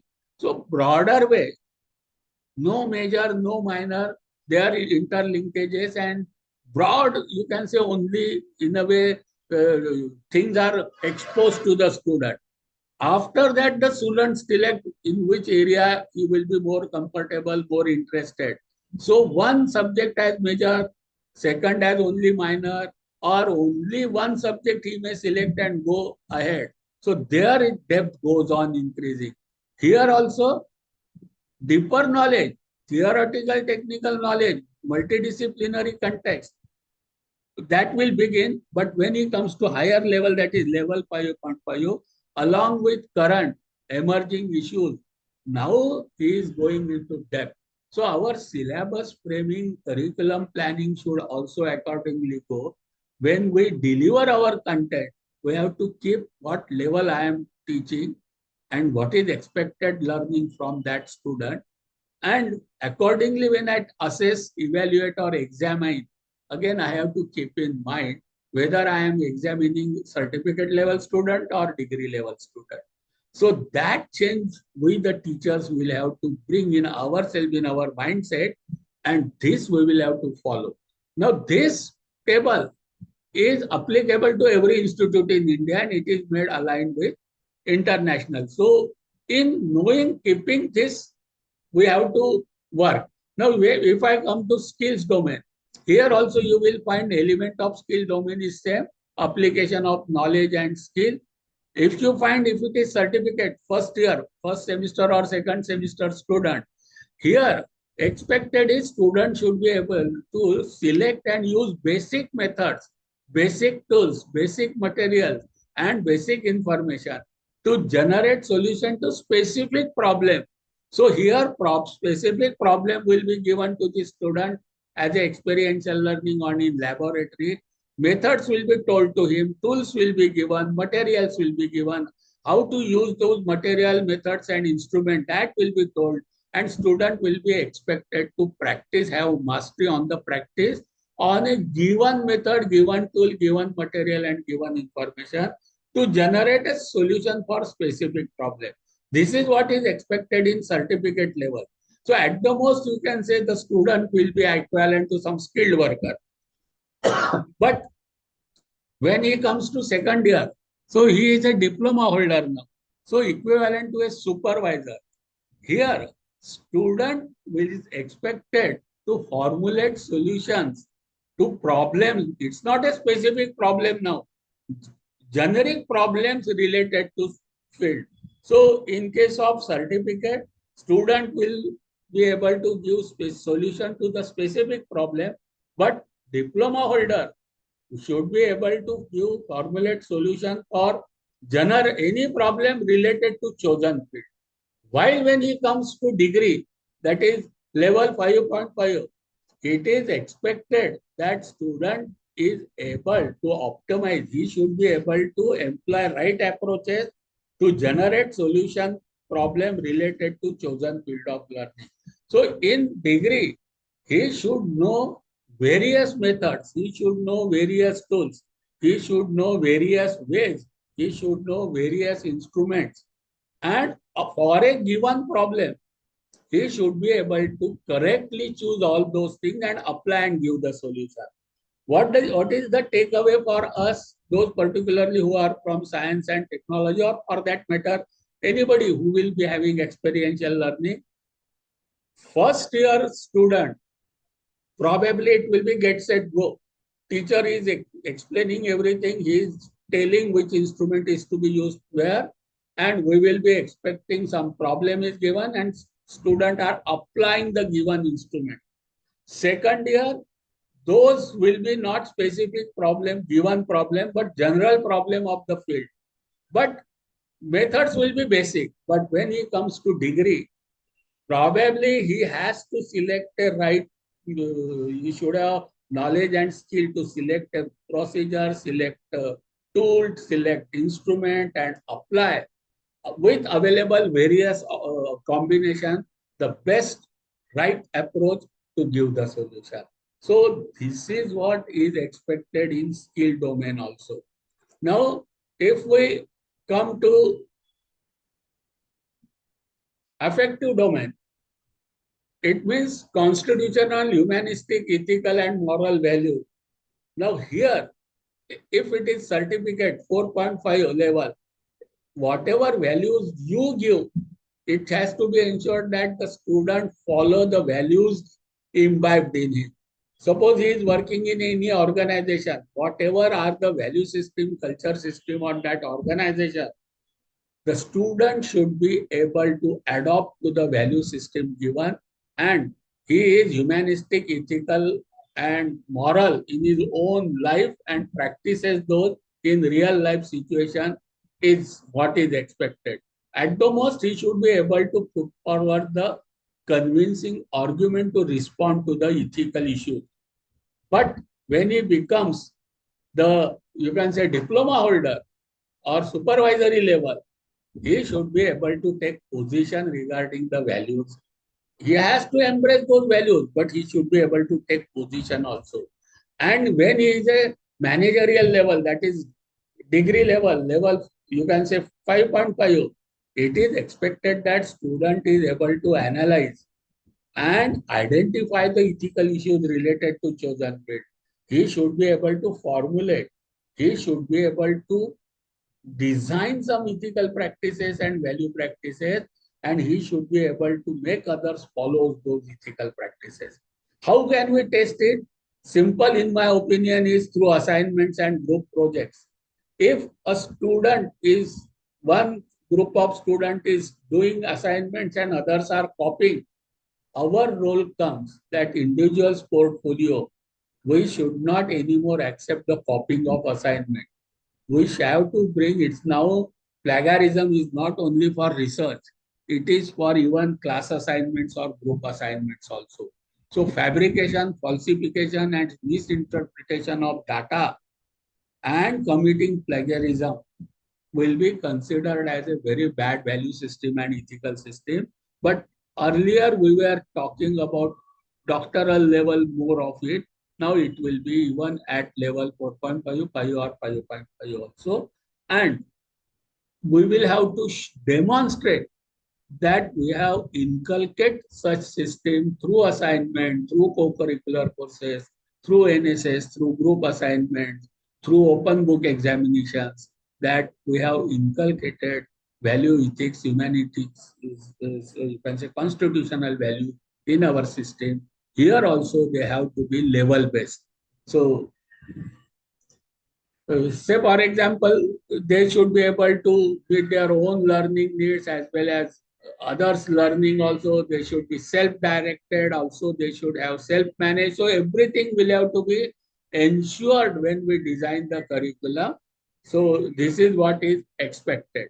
Now, when these specifications are now clear, now we have understood for each of the level, there will be corresponding learning hours, there will be corresponding credits to be earned, and there will be corresponding qualification descriptors or specification. So for each level, depending upon the qualifications and descriptors, we will have to design our curriculum, impart curriculum, and assess, evaluate, and examine. So what are the, suppose we take one concrete example of curricular design. So what are the key outcomes underpinning the curriculum planning and development? So it will be based on the expected learning outcome, academic standards expected to be attained by a graduate to become holder of a given level of, you can say, level and qualification. So what will it include? It will include attributes, level based. It will include descriptors, level based, so qualification based. It will include program learning outcome, and it will include course learning outcome. So any curriculum will have level corresponding with level qualification, corresponding with level and qualification learning hours, corresponding with level qualification learning hours credits, corresponding with each level qualification credit learning hours qualification descriptors, and for that it will be arranged in a systematic manner, beginning with graduate attributes, what we generally call as program outcome, qualification descriptor for that qualification and for that level. Program learning outcome means what for job roles we are preparing. So after graduating, after going into the field, say after 5-6 years, what job role, work role a student is expected, and how we have prepared him for job role, and for that, for individual course, what course outcomes or course learning outcomes we have prepared. So our curriculum should have these points in our curriculum. What are learning outcomes? They are the granular milestones of learning, usually progress in a sequence leading to the attainment of competency. We know that we are going towards competency, you can say based education. And interim markers of learning achievements are needed so that teachers can observe and track learning and respond to the needs of learners continually. These interim markers are nothing but learning outcomes. We know ultimately NEP is making multi-entry, multi-exit system in higher education. So this multi-entry, multi-exit is not only level-based, that student can leave 4.5, again it can come at later on into level 5 if completed, but through vocational to general education, vocational education to the vocational. We know there are various type of qualification frameworks, and those frameworks are converted into one comprehensive framework so that student can take exit within 7 years, can take re-entry. Now, yes, there are challenges. I fully know that it's not so easy. It's easy to speak, but difficult to be done, because within 7 years, syllabus or curriculum might have completely changed. We do not know whether student has retained whatever is taught in earlier level. So it should be examined. There should be some entrance test. Only there should be seats, and only after some entrance test and ensuring that student has retained the earlier level knowledge, skill and behavior, then only we can admit it. Or there will be some bridge courses, there will be some prerequisite, those things will definitely be required. And we will not encourage exit. We will always want that students should continually complete all levels. That will come. But I am telling you what is the flexibility liberal education is providing to the student. So multi-entry, multi-exit will be level based. So student can live after attaining certain learning and achievements, credits, one qualification, and with that qualification can go to market on something and again come back. So lifelong learning, so that provision is made. Now let us take one concrete example of our redesigning undergraduate program. Probably this will be our last leg of our today's discussion. We will keep some time for interaction and then we will stop. Now, when we go for designing of undergraduate program, depending upon whatever discussions we had, 3 domains, there are various levels, concept of NEP, that students should learn 1 or 2 areas of interest in deeper. Students should have various abilities. Students should have value ethical system.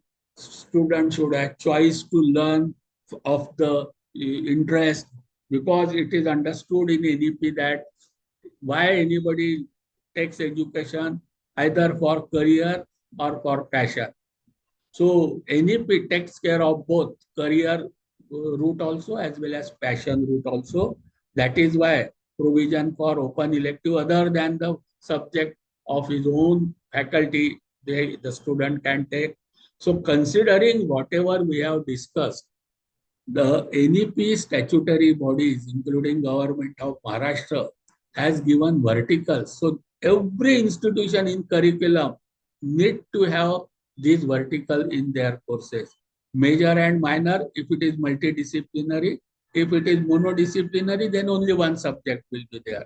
Ability enhancement courses like communication in English and second language, environmental studies, Indian knowledge system, 2 types, generic ICAS and major specific ICAS, value education courses, open elective, vocational and skill enhancement courses, life skills courses, vocational integration of vocational education into mainstream education is one of the objective of NEP. That is why skill education, value education is given equal importance with general education.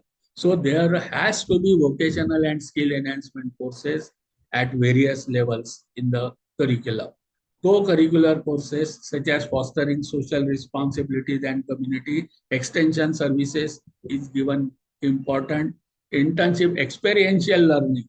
So internship, field project, participation in sports, those have also been taken. In some of the courses, whole 1 semester internship or apprenticeship is recommended.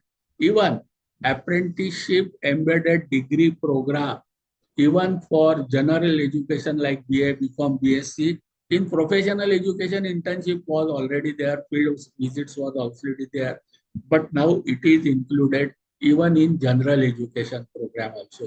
So any curricula of any university, any institute necessarily will have these verticals in their curriculum, and it will depend upon level based. So first year, what we call as level 4.5 will have some component, 5 will have certain, and their level will also change as we have discussed.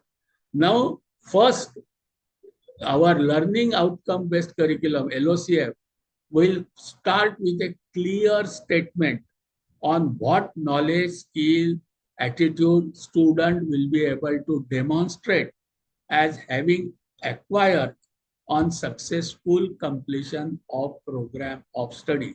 So what does it mean? Program of study should be clearly mentioned. Duration of program has to be very clearly mentioned. We know that it can be, so you can say certificate course, can be diploma course, can be degree course, can be diploma, you can say postgraduate diploma course, can be postgraduate course, whatever may be the program. Its learning hours have to be very clearly mentioned. Depending upon learning hours, credits have to be mentioned. And very clearly it is mentioned for certificate how many learning hours and what are the credits we can give. We have to very clearly mention what are the attributes in terms of knowledge, skill, and attitude we are expected that student will demonstrate as they have acquired for every level. So our curriculum will begin with that statement. Then it will have graduate attributes or program outcomes. We know our NEP, NBA, or UGC, they have come out with 12 to 14 outcomes, program outcomes. So we have to select those only and apply for our program. But after clear statement, we have to provide what are the program outcomes and attributes we are expected in our, you can say, program, maybe certificate, diploma, or degree, whatever. Then we have to write down what are program educational objectives or learning outcome or specific outcomes. Means after getting qualification, in what job roles student will be able to perform. Our mandate is we have to prepare for their future job role. So we have to specify in our curriculum that our student, after acquiring this qualification, will be able to successfully do these job roles. So those areas have to be given. Now, once this thing is given for each course, which we are designing for program, will begin with course outcome. Now, many of the things, most of our expert, you can say, participants, they may be knowing. So for them, it may be repetitive some of the point, but since it is important, we should go for it. Now, what are the program outcomes? Those are the statements that describe what students are expected to know and will be able to do upon graduating from that program. When I use the word graduating, maybe certification, maybe diploma, maybe graduate, anything. And they should relate with skill, knowledge, attitude, and behavior, 3 domains and levels of those. So those are the program outcomes. For example, some of the sample POs I am showing, students of all undergraduate program at the graduation will be, PO1 is critical thinking. So they take informed action after identifying an assumption that frame our thinking and actions, checking out the degree to which these assumptions are accurate and valid, looking at our ideas and decisions, intellectual, organizational, personal, from different perspectives. So we claim that after, you can say, learning in this program, student will have critical thinking, social interaction, effective citizenship, ethics. So you will find all these POs can be divided into 3: knowledge, skill, and behavior. So I have taken only a few of those POs. Then we will have to specify POs, PSOs. For example, those are the statements that describe the students are expected to know and able to do in a specialized area of discipline upon graduation from the program. We have to specify 2 to 4 program specific outcomes if required, and these statements which are specific to the particular program, they are beyond PO. We will take some examples how PO and PLO or PSOs we can you can say we can design. Some examples we will take, and this program curriculum and other activities should help in achievement of PSO and POs. So graduate attributes our statement, POs and PSOs are fundamental on which our complete curriculum will now base. Next is for each specific courses which are run in that program. For each of the courses, we have to write course outcomes. They have to be specific, measurable, realistic, appropriate, and time bound. And these are the fundamental to outcome-based education. Individual COs will form POs now. Now each CO must be designed, measured, and mapped with PO, which we have already given. Now these COs should be 4 to 6 per course, and they should be based on Bloom's taxonomy levels, which we have already discussed. That is remembering, understanding, application, analysis, evaluation, and synthesis. As I told you, in higher education, minimum thrust should be on remembering, measure should be on understanding, application, analysis, and for project like things, it should be on evaluation and synthesis. For example, if it is, you can say remembering, so we should write it is the ability to recall the information like fact, convention, definition, jargon, technical term, classification. So here, if I want to frame a CO for remembering, my statement will be after studying this course, learning this course, the learner will be able to list, able to define, able to describe, able to state, able to recite, able to recall. So these verbs are generally used to show the skill of or remembering. But I repeat, in our syllabi of higher education, minimum, unless it is altogether new subtopic, new subject, then only we should get tempted to put after learning this subject, student will be able to describe something or define something. So it should be at minimum level. Now for, you can say understanding. Now this, some subjects in first year or lower level can have the level of understanding second stage. Here, the verbs to be used after learning this course, student will be able to explain, paraphrase, restate, associate, contrast, summarize, differentiate, interpret, or discuss. So they indicate level of understanding. Again, understanding should not also be given all 5 PCOs are only able to understand. Please don't do that. Now here, apply, from here our stage starts. In case of application, the skill demonstration is the student is able to use information, methods, concept, laws in new situation. They are able to solve problems. They are able to apply the theory. And the verbs which are to be generally used, that after learning this course, student will be able to calculate, predict, apply, solve, illustrate, demonstrate, determine, show, experiment. Such type of verbs are used for framing CO for a course. So preferably, at least out of 5-6 COs, we should have few COs which reflect that we are expecting student to demonstrate the skill of application. Now analysis, now we are going to higher level. So here skill demonstrated expected is the student should be able to break down a complex problem into parts, identify the relationship and interaction between different parts. And verb generally used to have this CO, which will show that yes, analysis we have taken is after learning this subject or course, the student will be able to classify, analyze, break down, categorize.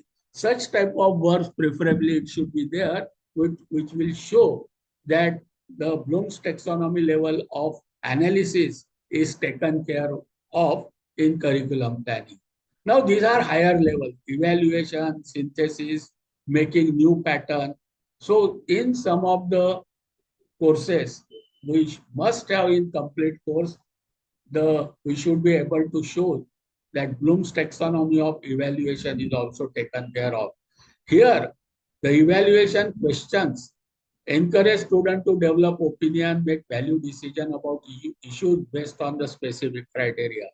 So our CO statement should be have one or two COs at higher level of courses should have. After learning this course, the student should be able to critique, evaluate, justify, judge, recommend. So this type of verbs are expected. Then it will get mapped with the level of evaluation in Bloom's taxonomy, and then it will map with relevant PO. Synthesis or creating new pattern, creating something new by using combination of ideas of different resources to form a new concept completely. So here verbs to be used: combine, create, design, formulate, integrate, organize. So some of the COs, particularly of higher level, if they begin with this verb, then it will indicate that we have taken care of higher level also. Now, finally, if I take one example of, say, curriculum planning. So first thing, I will write what is name of my UG program. Now, this UG program can be of type A, type B, or type C. Say, for example, I say I am having BSc chemistry. So what does it mean? That student is pursuing BSc in chemistry, so it is called as monodiscipline program.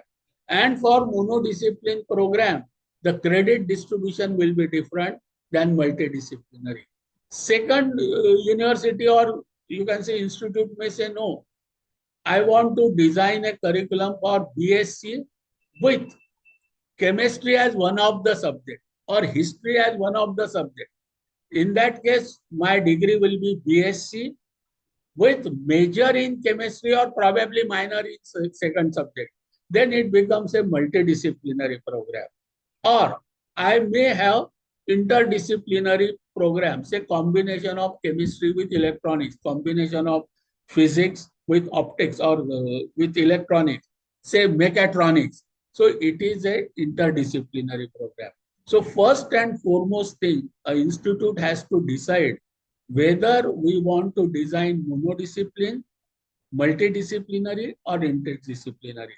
As per NEP, all three are permitted. Institute has got freedom to design and develop curriculum, maybe monodiscipline, multidiscipline, or interdiscipline. Now, once our, you can say, type of discipline is fixed, Maharashtra government is, you can say, promoting multidisciplinary education. So instead of BSc chemistry, they will say that, okay, you have BSc with major in chemistry and minor in something. Then in that case, credit distribution changes. Now, second thing we have to state, program outcomes or graduate attributes. That has, so already base can be taken of 12, 13, 14 POs given by either UGC, NAC or NBA. Those statements we have to modify for our program. I will show for BSc chemistry how it is modified. Then we have to specify PLO or PSOs. Then for each core, state 4 to 6 COs and give unit-wise course content mentioning learning hours and relevant COs. Finally, give the list of textbook, reference book, books, Swayam and other relevant study material. Say example, one example of learning outcome-based curriculum framework I will show. Suppose I am designing curriculum for BSc chemistry. So it is a monodiscipline program. BSc in chemistry, not BSc with major chemistry as major. Okay. Now, first thing, it is program is monodiscipline. Now I will write POs. So POs first, disciplinary knowledge and skill. My PO is my student will be capable of demonstrating comprehensive knowledge and understanding of major concept, theoretical principle, experimental finding in chemistry and its subfield, ability to use modern instrumentation in chemical analysis. He will be critical thinking, ability to employ critical thinking and efficient problem solving skills in 4 basic areas of chemistry. Sense of inquiry, capability of asking relevant appropriate questions related to issue and problem in the field of chemistry. So those POs I have converted for my program of BSc in chemistry. So leadership, lifelong learning, all those 12 statements I have converted for my program of monodiscipline studies BSc in chemistry. So you will find all I can do it.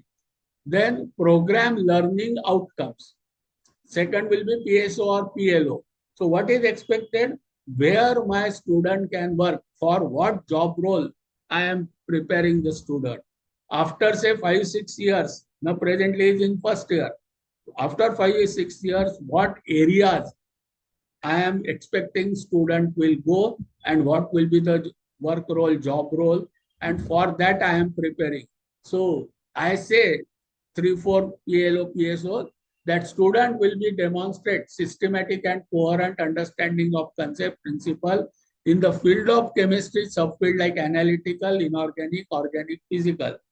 Procedural knowledge, different type of profession in field of chemistry such as pharmaceutical, chemical industry, teaching, my student may go for teaching, research, environmental monitoring, product quality, consumer good, food product, cosmetic.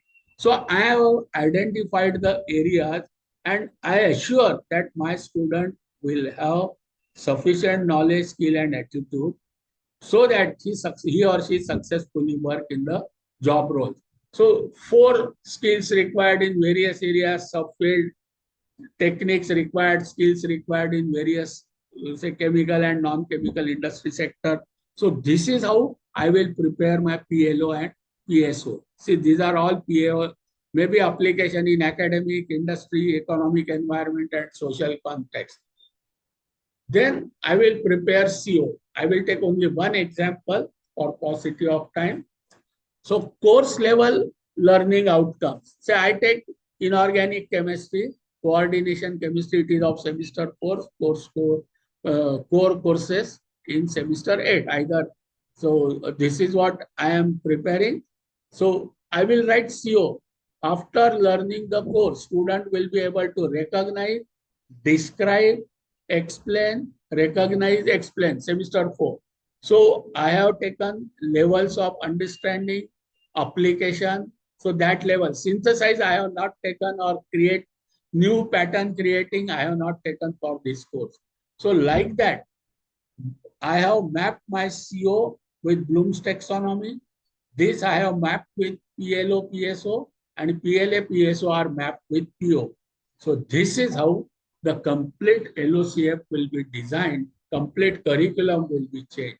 So just to recapitulate what we have understood, in first part, evolution of NEP, second part, fundamental concepts which are relevant for understanding of implementation. Then we have understood domains of education. Then we have understood credit framework. Then we have understood qualification framework. And then we have understood learning outcome-based curriculum framework, LOCF. And then we have taken one case study. So I have tried to cover some things. I have to rush because only 10 minutes are remaining for us. So I should keep 10-15 minutes for discussion. So Ankit, I think my deliberation, I should stop. Learned delegates, all those who are attending it, I am thankful to all of you for patient listening. It is an important topic for implementation of NEP. I hope to some extent I am able to give at least bird's eye view of fundamental concepts and framework. Now, I keep this topic open for interaction, discussion, question answer. I will try to give to the best of my ability. Before that, let me express my sincere thanks to Vice Chancellor, Pro Vice Chancellor, Registrar Dr. Atik Sir, who is Director of Madan Mohan Malviya Teachers Training Center, School of Amravati University, and my friend Ankit and all of you. So thank you. Let us have forum is open for question, answer or discussion. If anybody knows more than what I have told, please share your knowledge also so that everybody will get benefited.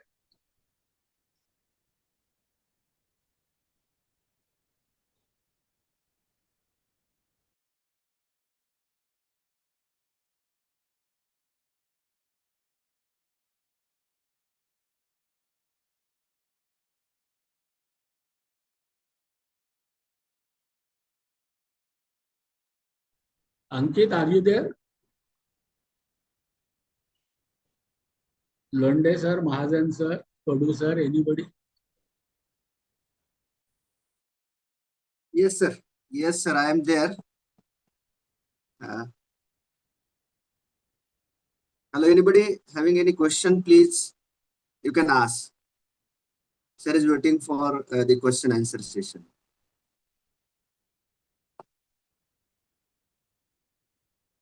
Anybody is having any question, then they can ask. Londe sir, else we can conclude also, absolutely no problem. Okay, okay. If there is no question, we can conclude. Sir, let me ask the host if he has any plan regarding this session. He will talk to us. From our side, I will say thanks to Marathi sir for giving his valuable time and valuable guidance to our faculty that this NEP is new for all of us. We are just in the phase of implementation and many things are not known to us. So we are just getting introduced to the new things and we are trying to learn the things, sir. Definitely this session will help us much regarding getting understood to the NEP and getting implementing the NEP in the future for the student also. So I thank on the behalf of VIT management, from the behalf of Department of AIDS and all my fellow colleagues. So thank you, sir, for giving your time. Thank you very much. Should we stop now? Thank you, sir. Thank you, thank you.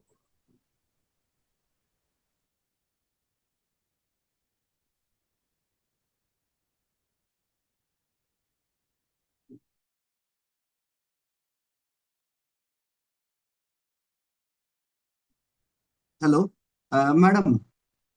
I think Sheetal madam. Yeah, I think we have done for today.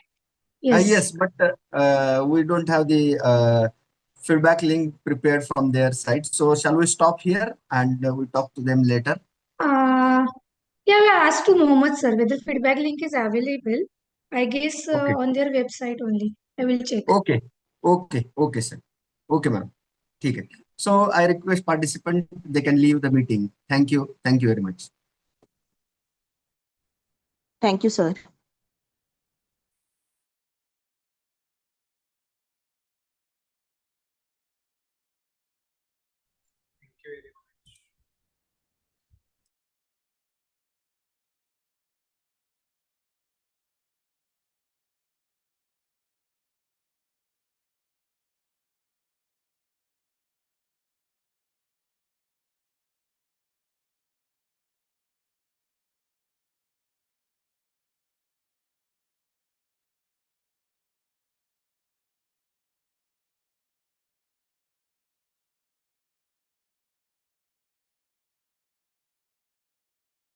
Okay, for today, I guess there is no link available from them. Or Londe sir, can you check it on their website? Yes, yes, ma'am. Just a minute. Because I will Mohammed check sir it. is not picking the call. Okay. Okay. I will check it on the website. If it is there, I will share on the group. Yes. Yes. Yes, ma'am.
All the dear participants, you all may leave because feedback will be taken at the end.